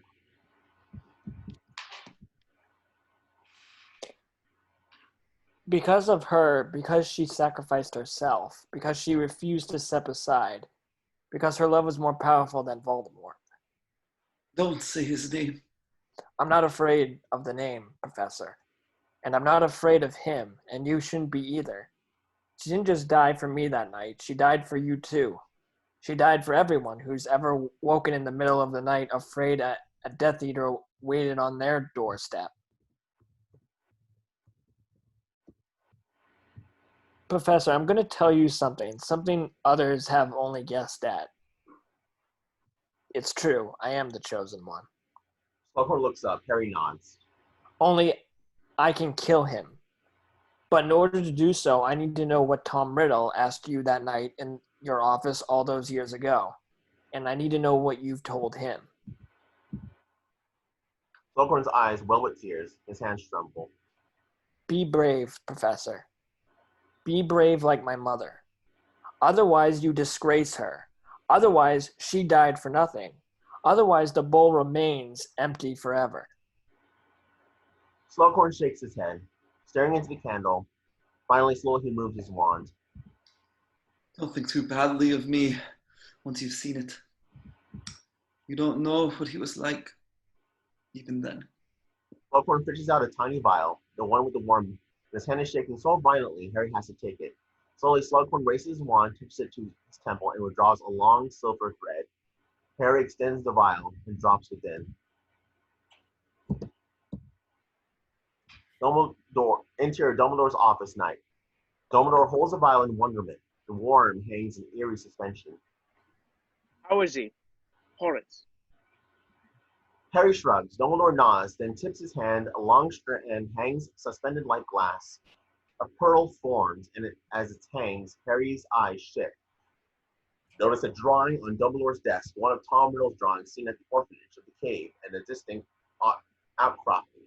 Then the pearl drops. Flashback to Slughorn's office night. As before, the crackling embers of the fire, Slughorn, a circle of six, Riddle commanding the room. Sir, is it true that Professor Merrythought is retiring? Slughorn chuckles, wags a sugar-encrusted finger at Riddle. No, Tom, I couldn't tell you if I knew, could I? I must say, my boy, I'd like to know where you get your information. More knowledgeable than half the staff you are. By the way, thank you for the pineapple. You're quite right. It is my favorite. How is it you knew? Intuition? Oh, good gracious, is that the time already? Off you go, boys, or Professor Dippet will have us all in detention. Lestrange, Avery, don't forget your essays. The others exit. When Ping Slughorn turns, eyes the hourglass, finds Tom Riddle still there. Look sharp, Tom. You don't want to be caught out of bed after hours. I know a secret shortcut or two. Yes, I imagine you do. Something on your mind, Tom? Yes, sir. I couldn't think of anyone else to go to. The other professors, well, they're not like you. They might misunderstand. Go on. I was in the library the other night, in the restricted section, and I read something rather odd about a bit of rare magic. And I thought you could perhaps illuminate me. It's called, as I understand it, a Horcrux. Slughorn's weak smile evaporates altogether. Excuse me? Horcrux. I came across a term while reading, and I didn't fully understand it. I'm not sure what you're reading, Tom, but it's very dark stuff, very dark indeed. Yes, sir, which is why I came to you. I mean no disrespect to the rest of the staff, but I thought if anyone could tell me, it would be you. Slughorn frowns, clearly disturbed, then speaks quietly. Horcrux is an object in which a person has concealed part of their soul. Yes, I thought it might be something like that. But I don't understand how that works, sir. One splits one's soul and hides part of it in an object. By doing so, you are protected should you be attacked and your body destroyed. Protected? That part of your soul was hidden, lives on. In other words, you cannot die. Riddle nods and turns away, staring at himself in the mirror on the wall opposite, a hint of red glints in his eyes. How does one split his soul, sir? I think you can guess the answer to that, Tom. Murder. Yes. Killing rips the soul apart. It is a violation against nature. After one is never the same. Out of curiosity, sir, can you only split your soul once? For instance, isn't 7 the most powerfully magical number? 7? Merlin's beard, Tom. Isn't it bad enough to think of killing one person? To rip the soul into 7 pieces? It's so hypothetical, isn't it, Tom? Unacademic? Of course, sir. And I promise I'll not speak of our conversation. It'll be our little secret. Riddle reaches out then and pinches the flame of a candle, killing it. As smoke rises, we interior Dumbledore's office. The surface of the pensieve where Riddle quivers with rapt focus and Dumbledore's troubled face bleeds through Riddle's. Sir? Dumbledore holds up his livered hand, silencing him, turns away. Harry studies him, waiting, the hush palpable. This is beyond anything I imagined. In my life, I've seen things that are unmagically horrific. I know now. You will see worse. Dumbledore looks off, his eyes distant. Harry watches him intently, as do the headmasters in their frames above. Finally, tentatively, Harry speaks. Do you mean to say he succeeded, sir, in making a Horcrux? Oh, he succeeded. And not just once. Think, Harry. He's just told us. 7. He made 7. The most powerful magical number, but what are they exactly? They could be anything. The most commonplace of objects. A ring, for example. Or a book. Dumbledore slides open a drawer, removes the ring, and Tom Riddle's battered diary. Tom Riddle's diary? It's a Horcrux, yes. 4 years ago, when you saved Ginny Weasley's life in the Chamber of Secrets, when you brought me this, I knew this was a different kind of magic. Very dark. Very powerful. But until tonight, I had no idea just how powerful. And the ring? It belonged to Voldemort's mother. It was difficult to find and even more difficult to destroy. But if you could find them all, if you did destroy each Horcrux... One destroys Voldemort. Harry begins to reach out for the ring. But how would you find them? They could hit anywhere, couldn't they? True. But magic, especially dark magic.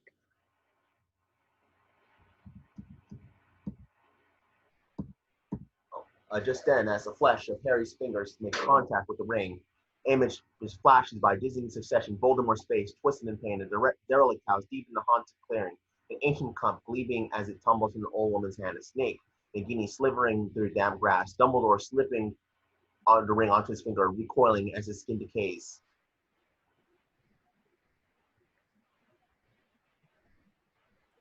Professor, leaves traces. Harry's clenched hand spasms, releases. The ring skitters across Dumbledore's desk, and Harry brings a hand to his chest, a look of bewilderment on his face. Dumbledore watches the ring spin down, then glances at Harry and slowly extends his own hand, slightly touching the center of Harry's chest with the tips of ashen fingers as if reading Braille, as he can somehow see into Harry's heart. Trepidation and recognition flicker over his face. It's where you've been going, isn't it, sir? When you leave the school. Harry's eyes drift once again to the postcard on the desk. Dumbledore withdraws his hands, nodding, still studying Harry oddly, his voice when it comes distant. Yes, and I think perhaps I may have found another. But this time, I cannot hope to destroy it alone. Harry peers into Dumbledore's eyes. Dumbledore nods. Once again, I shall ask too much of you. Interior gargoyle corridor. Harry stands at a window looking out. He brings his fingers to his chest again when Hermione comes up behind him.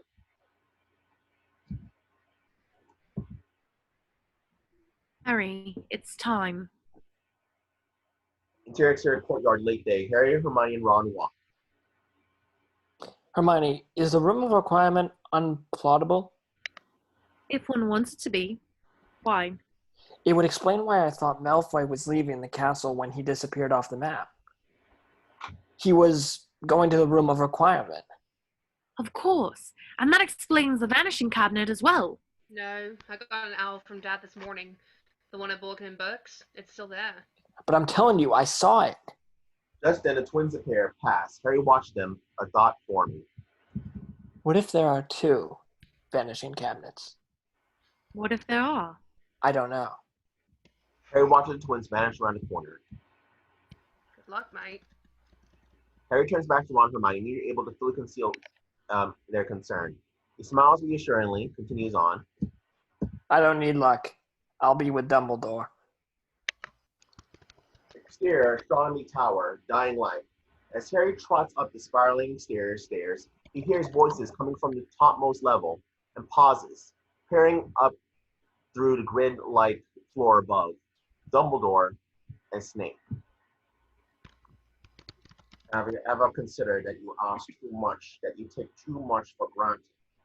Has it ever crossed your brilliant mind that I do not want to do this anymore? Whether it has or hasn't is irrelevant. I will not negotiate this with you, Severus. You agreed. There's nothing more to discuss. Harry stands poised, peering upward with Dumbledore squints toward the dying sun as Snape glares at his back. Finally, Snape turns away, and before Harry can react, he's descending the stairs. Seeing Harry, Snape falters briefly, then continues on without a word. As his footsteps fade, Harry ascends to the upper tier. Dumbledore turns, smiles. Harry, you need a shave, my friend. Harry runs his hand over his face. At times I forget how much you've grown. At times I still see the small boy from the cupboard. Forgive my mawkishness, Harry. I am an old man. You look the same to me, sir. Like your mother, you are unfailingly kind. A trait people never fail to undervalue, I'm afraid. Dumbledore turns and eyes the fiery sky again. The place to which we journey tonight is exceedingly dangerous, Harry. I promise that you could accompany me and stand by that promise. But there is a condition. You must obey any command I give you, without question. Yes, sir. Understand what I'm saying. Should I tell you to hide, you must hide. Harry nods. Should I tell you to run, you will run. Harry nods. And should I tell you to abandon me and save yourself? Harry's eyes rise, meet Dumbledore's. You will do so.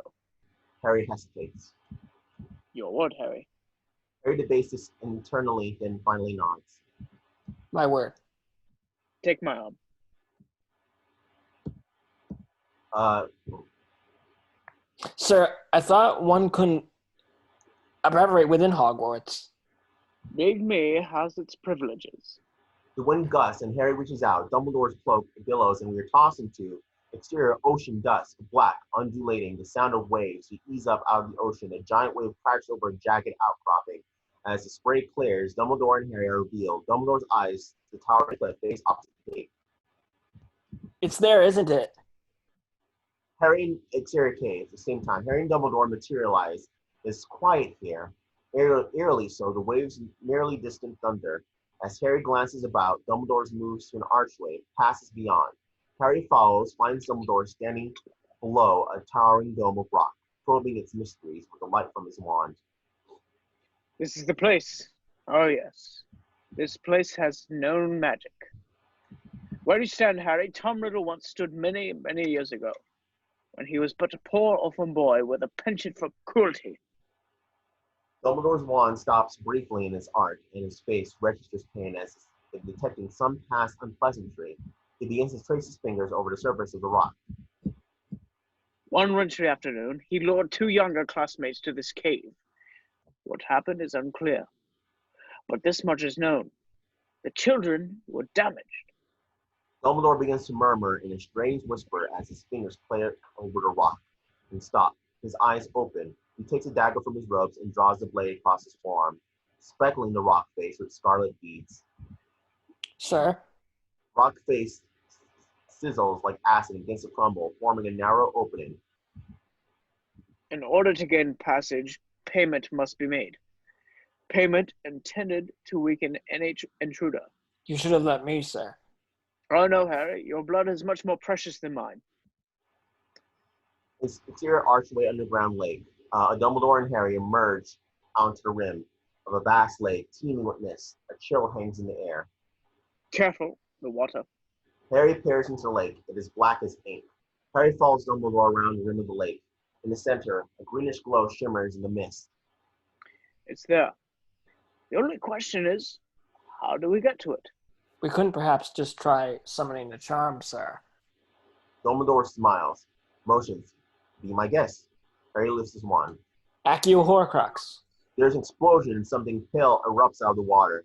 Harry nearly sheds his skin. Dumbledore calmly watches it vanish beneath the surface. Perhaps not.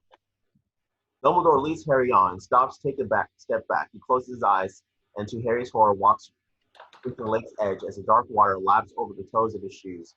Dumbledore passes his hand slowly through the air, then closes it as if gripping something invisible. Taking his wand, he gives his clenched fist a tap, and a thick, coppery green chain appears out of thin air, extending from the water to Dumbledore's hand. If you would, Harry. Quickly, Harry grasps at the end of the chain, and together he and Dumbledore pull end over end until the prow of a small boat pierces the surface, green with algae. In eerie silence, the boat cleaves the water, bearing Harry and Dumbledore toward the greenish glow. Sir, have you ever taken Felix Fizzies? Only recreationally. You see, I believe one creates one's own luck. Harry looks down into the water, watches a face skim by beneath the surface. Professor, there are bodies in this lake. Yes. Here, the greenish glow is ferocious. As the boat arrives, Dumbledore steps out.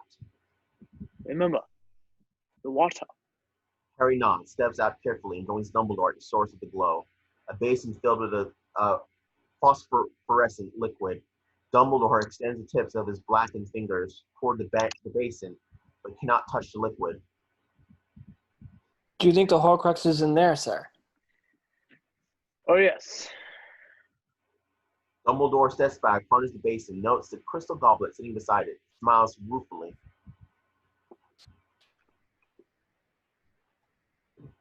It has to be drunk.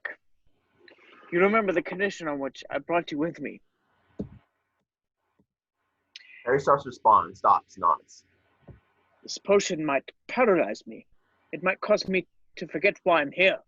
It might create so much pain I beg for relief. You are not to indulge these requests, Harry. It is your job to make sure I keep drinking this potion, even if you have to force it down my throat. Understood? Why can't I drink it, sir? Because I am much older, much clever, and much less valuable. Your good health, Harry. Dumbledore dips the goblet into the gleaming liquid and brings it to his lips, drinks deep, closing his eyes.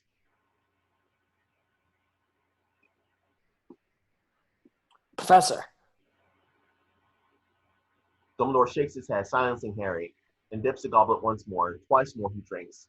His hand trembles as he grips the side of the basin. Professor, can you hear me? Dumbledore says nothing. The corners of his eyes twitch. His hands tremble, savagely this time. He nearly drops the goblet. Harry reaches out, steadies his hands. Don't make me. Harry's eyes Dumbledore's anguished face, steels himself. You can't stop, Professor. You got to keep drinking. Like you said, remember? No! Harry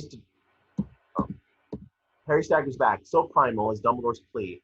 Dumbledore's arms go slack, the goblet clanging dully against the side of the basin. Harry takes a breath, steps forward, places his hand over Dumbledore, and lifts the cup. Make it stop. Please, make it stop. It will, sir. It'll stop, but only if you drink. Harry, his own hand trembling now, tips the goblet over Dumbledore's lips. My fault. It's all my fault. Harry brings the goblet up once more. Dumbledore drinks. Too much. I can't take it. I want to die. Kill me. Kill me, Harry. What? Your word, Harry. Your word. No. Kill me. It's the only way. Harry stands paralyzed, unsure what to do. Then Dumbledore collapses, rolls onto his back. Harry pelts forward, dips the goblet into the basin, and kneels by Dumbledore. One more, just one more, and then I promise I'll do what you say. Dumbledore jaw clenched shut, eyes Harry. I promise. Dumbledore's jaw relaxes and Harry pries open his mouth, tips the liquid down his throat. Pain ripples through Dumbledore's face. He tries to speak. Harry eyeing him with trepidation, fearful of what he will request. Again and again, Dumbledore struggles and then his eyes open, finding Harry. Water. A shudder of relief goes to Harry. Grinning, he leaps to the base and the golden locket now lies at the bottom. Harry snatches it up. Water. Aquamenti. Instantly, cold, clear water rises in the basin. You did it, sir. Look. Harry frowns. The goblet is empty. Water. Harry dips the goblet into the basin yet again, brings it to Dumbledore's lips, but once again finds it empty. Dumbledore tries to speak, but his lips are cracking, his tongue like sand. He gulps dryly for air. I'm trying, sir. Harry stops. All is silent, except for the soft lapping of the lake. He considers the ghostly shapes gliding just below the surface. Deciding, he dips the goblet into dark water. Instantly, the lake begins to churn. Harry backs away, the goblet sloshing in his hand. Face is pale and haunted, quivering in the roiling water. Harry tips the water into Dumbledore's mouth. Dumbledore blinks, his tongue probed his lower lip. Harry returns to the water's edge, hesitates, and plunges the goblet into the water once more. Instantly, a slimy white hand snags his wrist, and Harry is pulled under. The goblet bobs on the surface. Utterly silent, Harry twists madly as hands reach for him, turning him away this way and that. Haunted faces float by. Harry breaks the surface, gasping for air, blinking, catching a glimpse of Dumbledore slumped against the basin as he is pulled underwater once again into the airy sounds of flailing arms. He shakes free again and again, but there are too many hands, too many haunted faces. He stays under a very long time, feels his lungs burning, his eyes lose their focus, turning blank. Bubbles trail out of his mouth as his face goes slack. He sinks deeper in free fall, takes one last look at the shimmering surface above, the last thing he will see when a shadow shivers briefly and the surface sizzles with red light like blood, then becomes transparent, revealing Dumbledore, wand pointed directly at the water. Harry breaks the surface, spitting up water, gasping for air. Dumbledore staggers, slumps once more against the basin. Weakened by his effort, Harry scrambles up, steadies him, and the lake explodes with fire. Harry wheels, watches the bodies in the lake twist in pain. Go. Harry turns confused. Dumbledore's hand finds his face. We have to go. Harry glances to the boat. Flames lick the prow, darkening the wood, but do not destroy it. He nods. Exterior cave. Harry and Dumbledore emerge from the cave. Dumbledore, pale and weak, scans the stars wearily, leans heavily on Harry. Don't worry, sir. We're nearly there. I'm not worried, Harry. I'm with you. A choir in full voice rises in the air, and a great hall sinks down, involving the gothic glass in the main window. Ambient light, ominous and cool, plays across the shimmering surface. Flitwick, arms flowing gracefully, conducts a group of 50 years, looks up toward the window, eyes pulsating light. Exterior courtyard, same time, McGonagall stands in the courtyard as the choir drifts faintly onto the night air. She glances up to the sky, a curious expression on her face, and spies a pair of first years straggling across the courtyard. Tweeter houses, no dawdling! As they scuttle off, McGonagall looks back to the sky. A vortex of clouds swirls eerily onto itself. They pull back. In the castle, out of a window, its glass prickling with ambient light, and to find Snape standing silently, staring at the gathering storm. His expression inscrutable. The choir, a murmur. In the interior common room, same time, darker than usual, the fire muted. Ron and Hermione sit together, silent, glance toward the window, the sky beyond. Interior hospital wing, Draco's face, skin glimmering with the light falling across the ceiling above him. He stares, unblinking, swings out of bed, bare feet, Draco's drop to the tiles. Interior corridor night. The choir echoes eerily. 6 years, little more than shadows hanging out, giggling in the dark corridors. Malfoy glides by in his bare feet, unnoticed, a ghost. Interior room of requirement night, dense with shadows, strange flashes of light. Malfoy, a shadow within shadows, pulls a tapestry from the vanishing cabinet, steps back. He stares at the monolith before him, lifts his wand, and begins to chant eerily. The surface of the cabinet glimmers, a tremble in the ambient light, almost alive, and he stops, looking back, his eyes haunted as he slips away. Light plays with the cabinet movement, shadows, flicker, coalesce. We ease up, reveal Bellatrix, Greyback, and a few friends. Bellatrix steps into the light, glances around, grins.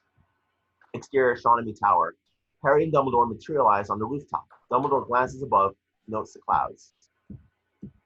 We need to get you up to the hospital, sir. To Madame Pomfrey. No, Severus. Severus is who I need. Go and wake him. Tell him what has happened. Speak to no one else. I shall wait here. All right, okay. Harry gently disengages from Dumbledore, leaves him leaning against ramparts. He dashes to the stairwell door. Glancing back, sees Dumbledore muttering wearily as he gesticulates with his blackened hand. Sir, are you praying? No, Harry. I do not pray. I was merely closing a window, the one that allowed us to operate. Harry nods, begins to open the door, whose footsteps sound. Draws his wand. Dumbledore cocks his head, listening. Wincing, he straightens up, as if to mask his infirmity. Hide yourself below, and do not speak or show yourself without my permission, no matter what. Harry looks down to the lattice work as his feet to the tier below. The footsteps draw closer. Do as I say, Harry. Harry hesitates. Dumbledore's eyes blaze. Trust me. Harry meets Dumbledore's eyes, then plucks his wand and slips down the stairs. As he reaches the level below, the door flies open. Harry peers up through the grid, watches Malfoy come into view. Good evening, Draco. What brings you out on such a fine spring evening? Or is it summer?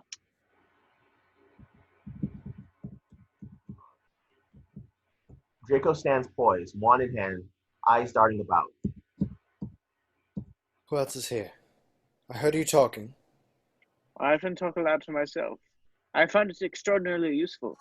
That which sounds sane at a whisper can seem utterly mad when said for all the world to hear. Haven't been whispering to yourself, have you, Draco? Draco's eyes Dumbledore with unease. You are not an assassin, Draco. How do you know what I am? I've done things that would shock you. Like cursing Katie Bell and hoping she would in turn bear a cursed necklace to me? Like replacing a bottle of mead with one laced with poison? Forgive me, Draco, but these are attempts so feeble I cannot help but question if your heart has been really in them. I'm curious. When Voldemort gave you this task, when he asked you to kill me, was it in a whisper? He trusts me. I was chosen. Malfoy thrusts out his arm, pulls back his sleeve, and reveals the dark mark. Dumbledore barely looks at it. Then I shall make it easy for you. Slowly and without intent, Dumbledore draws his wand. Instantly, Malfoy raises his own. Expelliarmus! Harry watches horror as Dumbledore's wand flies free, clattering across the grid above. Malfoy watches it roll to a stop, a curious mixture of fear and awe at his own actions. Dumbledore eyes the wand, and then Draco. Well done, Draco. But I warn you, killing is not nearly as easy. Malfoy looks into Dumbledore's eyes, then to the sky at the gathering clouds twisting darkly, then glances at the stairwell. Dumbledore notices. You're not alone, are you? There are others. How? A sneering smile plays over Malfoy's lip. The vanishing cabinet in the room of requirement. That cabinet has been broken for years. I've been mending it. Ingenious. Let me guess. It has a sister. A twin. In Borgin and Burke's form. Passage, yes. Very good. I once knew a boy years ago who had made all the wrong choices. Let me help you, Draco. I don't want your help. Don't you see? I have to do it. I have to. I've got to kill you, or he'll kill me. Say that again, Draco. But aloud this time. Draco looks deep into Dumbledore's eyes. His hand trembles, transfixed. Harry watches him fumble with the shadows. Slowly, Malfoy begins to lower his wand. When footsteps echo, the doors flies open. Bellatrix, Greyback, and the others. Well, now, look at what we have here, Dumbledore. Wandless and alone. Cornered in his own castle. Well done, Draco. Harry peers up, eyes flashing angrily at the sound of Bellatrix's voice. He draws his wand slowly. Good evening, Bellatrix. I think introductions are in order. Love to, Albus, but I'm afraid we're a bit on a tight schedule. Do it. Malfoy's wand rises once again. Harry raises his own, aiming through the grid poise. Just then, a shadow splinters through the column to his right. He looks, finds Snape, quiet as a ghost. Peering upward carefully, Snape draws his wand and then turns to Harry, a finger to his lips. Shh. Then he's drifting upward, silent, a ghost again. He doesn't have the stomach like his father. Let me finish him in my own way. No, the Dark Lord was clear. The boy's got to do it. Go on, Draco. Now! Once again, Draco raises his wand, his hand trembling. Harry's own arm is stiff. Sure, the vein in his hand pulsates. No. Harry watches Snape come into view. Severus. Well, look who's here. Hogwarts' own Defense Against the Dark Arts teacher. Come to see the slaughter. Severus, please. I gave my word. I made a vow. Harry's eyes dart back and forth frantically, trying to make sense of the scene playing out above. Snape's arm rises. Avada Kedavra! A jet of green light hits Dumbledore squarely in the chest. For a second he hangs, suspended, upon the ramparts. Then the night swallows him. Harry screams in rage. Bellatrix raises her wand to the sky, and a deafening blast shakes the castle, masking Harry's cry. The clouds explode with grim light, mutating to a skull. As Death Eaters flee, Snape's arms drops limply to his side. You can no longer stay here. Draco, stunned, stares at the empty place where Dumbledore stood only seconds before. Snape, taking him by the scruff of the neck, forces him through the door, then follows. Harry scrambles up the stairs and lurches to the ramparts, bathed in the green light from above. He peers down. Agony wrecks Harry's face and is to steady himself. He looks into Larian's skull above. Rage fills his eyes. Exterior, a strong in the tower. Snape leads Malfoy and Bellatrix down a spiraling staircase. Outside Great Hall, hearing footsteps, an oar turns and is blasted off his feet as Snape and the others appear. Bellatrix lags and steps onto the towering doors of the hall, peering upward past the floating candles to the vaulted ceiling, solemn as a church. Raising her wand, she sends a fiery bolt toward the grand window opposite. As it explodes, a blast of cold air sweeps the room, extinguishing the candle. Snape turns, looks back. Bellatrix simply grins, a mad child. Interior corridor, same time as Bellatrix blast echoes. Ron and Hermione racing side by side in their regular clothes, glance at one another, dash on. Exterior castle. Filch on the guard, looks up, watches shards of glass spill from the windows like jewels, standing transfixed as the fragments lash his face, draw blood. Interior corridor. Harry races on, glances out a window, and sees Snape and the others racing across a lower courtyard. Exterior lower courtyard, Malfoy slows, glancing upward, watching the students come to the windows and peer out at the emerald sky. They look like ghosts in their night clothes. Draco! Draco! They'll kill you if you stay. Interior corridor, same time. Hermione and Ron push the other students who are confused, crying. McGonagall appears, meets Ron and Hermione's glance, continue on. Exterior Hagrid's hut, ground, same time. Quiet here, a view toward the castle. Behold, slowly figures appear on his horizon. The Death Eaters, Greyback, Bellatrix, Draco, and Snape. Exterior Hogwarts castle. Harry bursts through the entrance doors, wand in hand. Before him, the grounds shimmer eerily in the green glow as he sees the figures fleeing toward Hagrid's hut. Exterior Hagrid's hut grounds. Snape and the others race towards the edge of the grounds. Suddenly, Snape pulls up, looks back, sees Harry sprinting toward him. Malfoy, looking edgy, is watching Harry too. Go on. Just then, a giant fireball erupts in the sky. Snape wheels, sees Bellatrix and others silhouetted against the flames. They have set Hagrid's hut ablaze. Malfoy stands paralyzed. Go on. New angle. Harry. Running. Harry bolts forth, wand in hand, vengeance in his eyes. Up ahead, Snape stands solidly tall and black against a raging fire. Harry points his wand like fires a jet of red light. Snape doesn't move, merely lets it streak by his head. Harry stops, chest heaving, and takes aim again. Cruciatus. Snape raises his wand, parries the curse with ease. Incarcerata. Once again, Snape deflects the spell. Impertinental. Another lazy flick of the arm, another curse defeated. Harry drops his arm in frustration. Fight back, you coward, fight back! While staggering quickness, Snape's wand whips forth, and Harry's off his heels and crashing into the earth.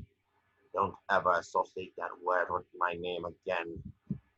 Harry raises himself up on one knee, points his hand when a jet of red light sends him crashing back into the grass. Snape wheels, sees Bellatrix standing behind. No! We belong to the Dark Lord.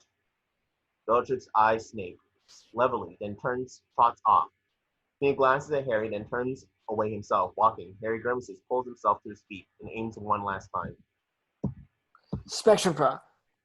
Bang! Snape wheels and once more sends Harry flying into his back. Harry stares at the stars to wheel over him when Snape comes into view. You dare use my own spell against me, Potter?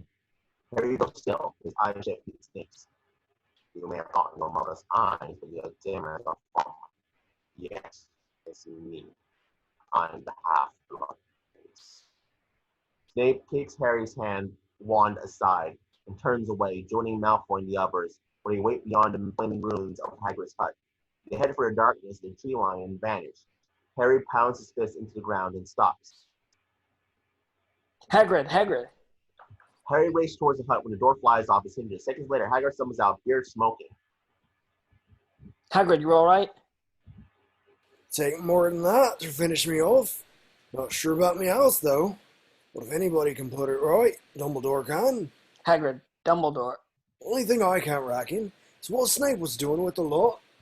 Hagrid turns and sees a huge throng of students and staff assembled outside the castle. What's this with the dark mark? Who's been killed? Where's Dumbledore, Harry? Where's Dumbledore? Harry tries to speak, but he's mute. Hagrid goes still. Exterior Hogwarts Castle, middle courtyard night. Ron, Hermione, and Ginny stand with the staff. They turn and watch the throng of students part for Harry and Hagrid. Hagrid stops short, shattered by what he sees. Harry pushes on, kneels. Dumbledore's eyes are closed, his face peaceful. Harry straightens his half-moon spectacles, wipes a trickle of blood from his mouth, runs the back of his hand gently over the weathered cheek. Then he notices something lying beside Dumbledore's ashen hand, the locket. He takes it, considers it numbly, then begins to cry. Great shudders of grief wrecking his body. Hermione gives Ginny a nudge and she steps forward, drops beside him. At her touch, his head falls on her shoulder, and she begins to stroke him. Ron looks on, understands all. McGonagall lifts a trembling wand to the sky, and slowly the tip glows to life. One after the other, students and the staff do the same, lifting their wands in salute as the camera rises. The pinpricks coalesce onto one blazing fire.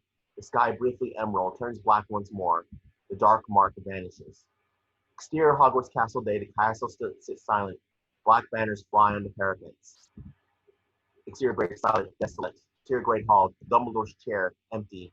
The house tables, empty. The tapestry tosses lightly in the breeze, approaching the empty birdcage waves, sweeping gently. Interior Dumbledore's office, quiet, still empty. Then the door eases open and Harry enters. For a moment, he simply stands staring, taking inventory, spying something, crosses the great desk opposite, looks down.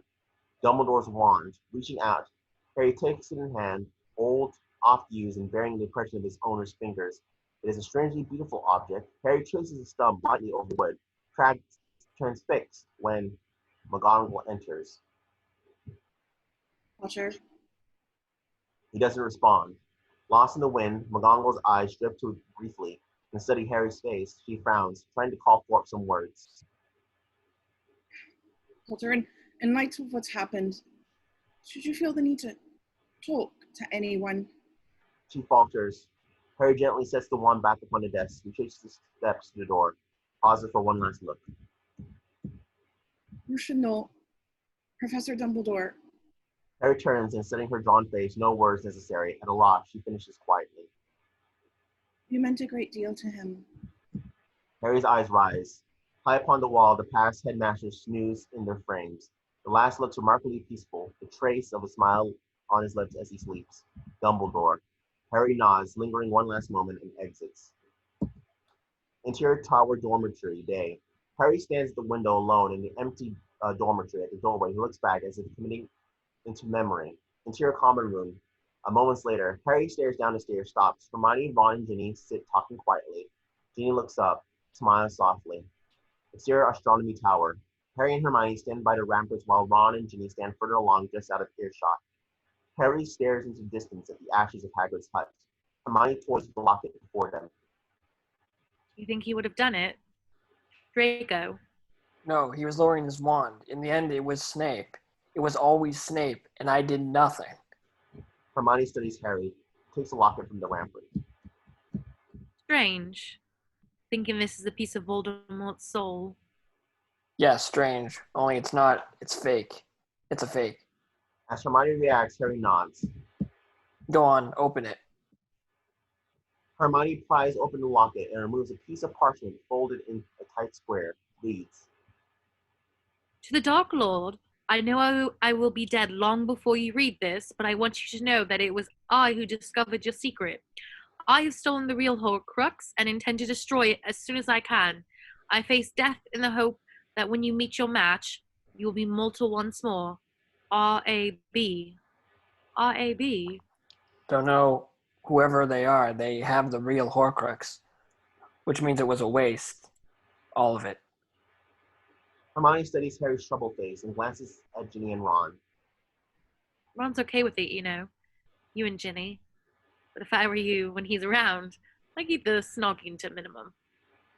Hermione smiles faintly, trying to cheer him up, but Harry merely nods, looks away again. I'm not coming back, Hermione. Hermione nods. We reckoned, Ron and me. I have to finish what Dumbledore started. I'm not sure where that will lead me, but I will let you and Ron know where I am when I can. I have to finish. Oh, sorry. You're gonna read that outline. I almost. Read it. I have to finish what Dumbledore started, and I have to do it alone. I've always admired your courage, Harry, but sometimes you're really thick. I'm sorry, this script is. Harry turns, looking at her in surprise. You don't honestly think you can find all those Horcruxes by yourself, do you? You need us, Harry. Harry just stares at her. She cocks her head, smiling, doing her best to coax one out of them. Finally, he does, briefly. Yeah, I do. But do me a favor. When I'm around, keep the snogging to a minimum. Hermione looks stunned, reddens.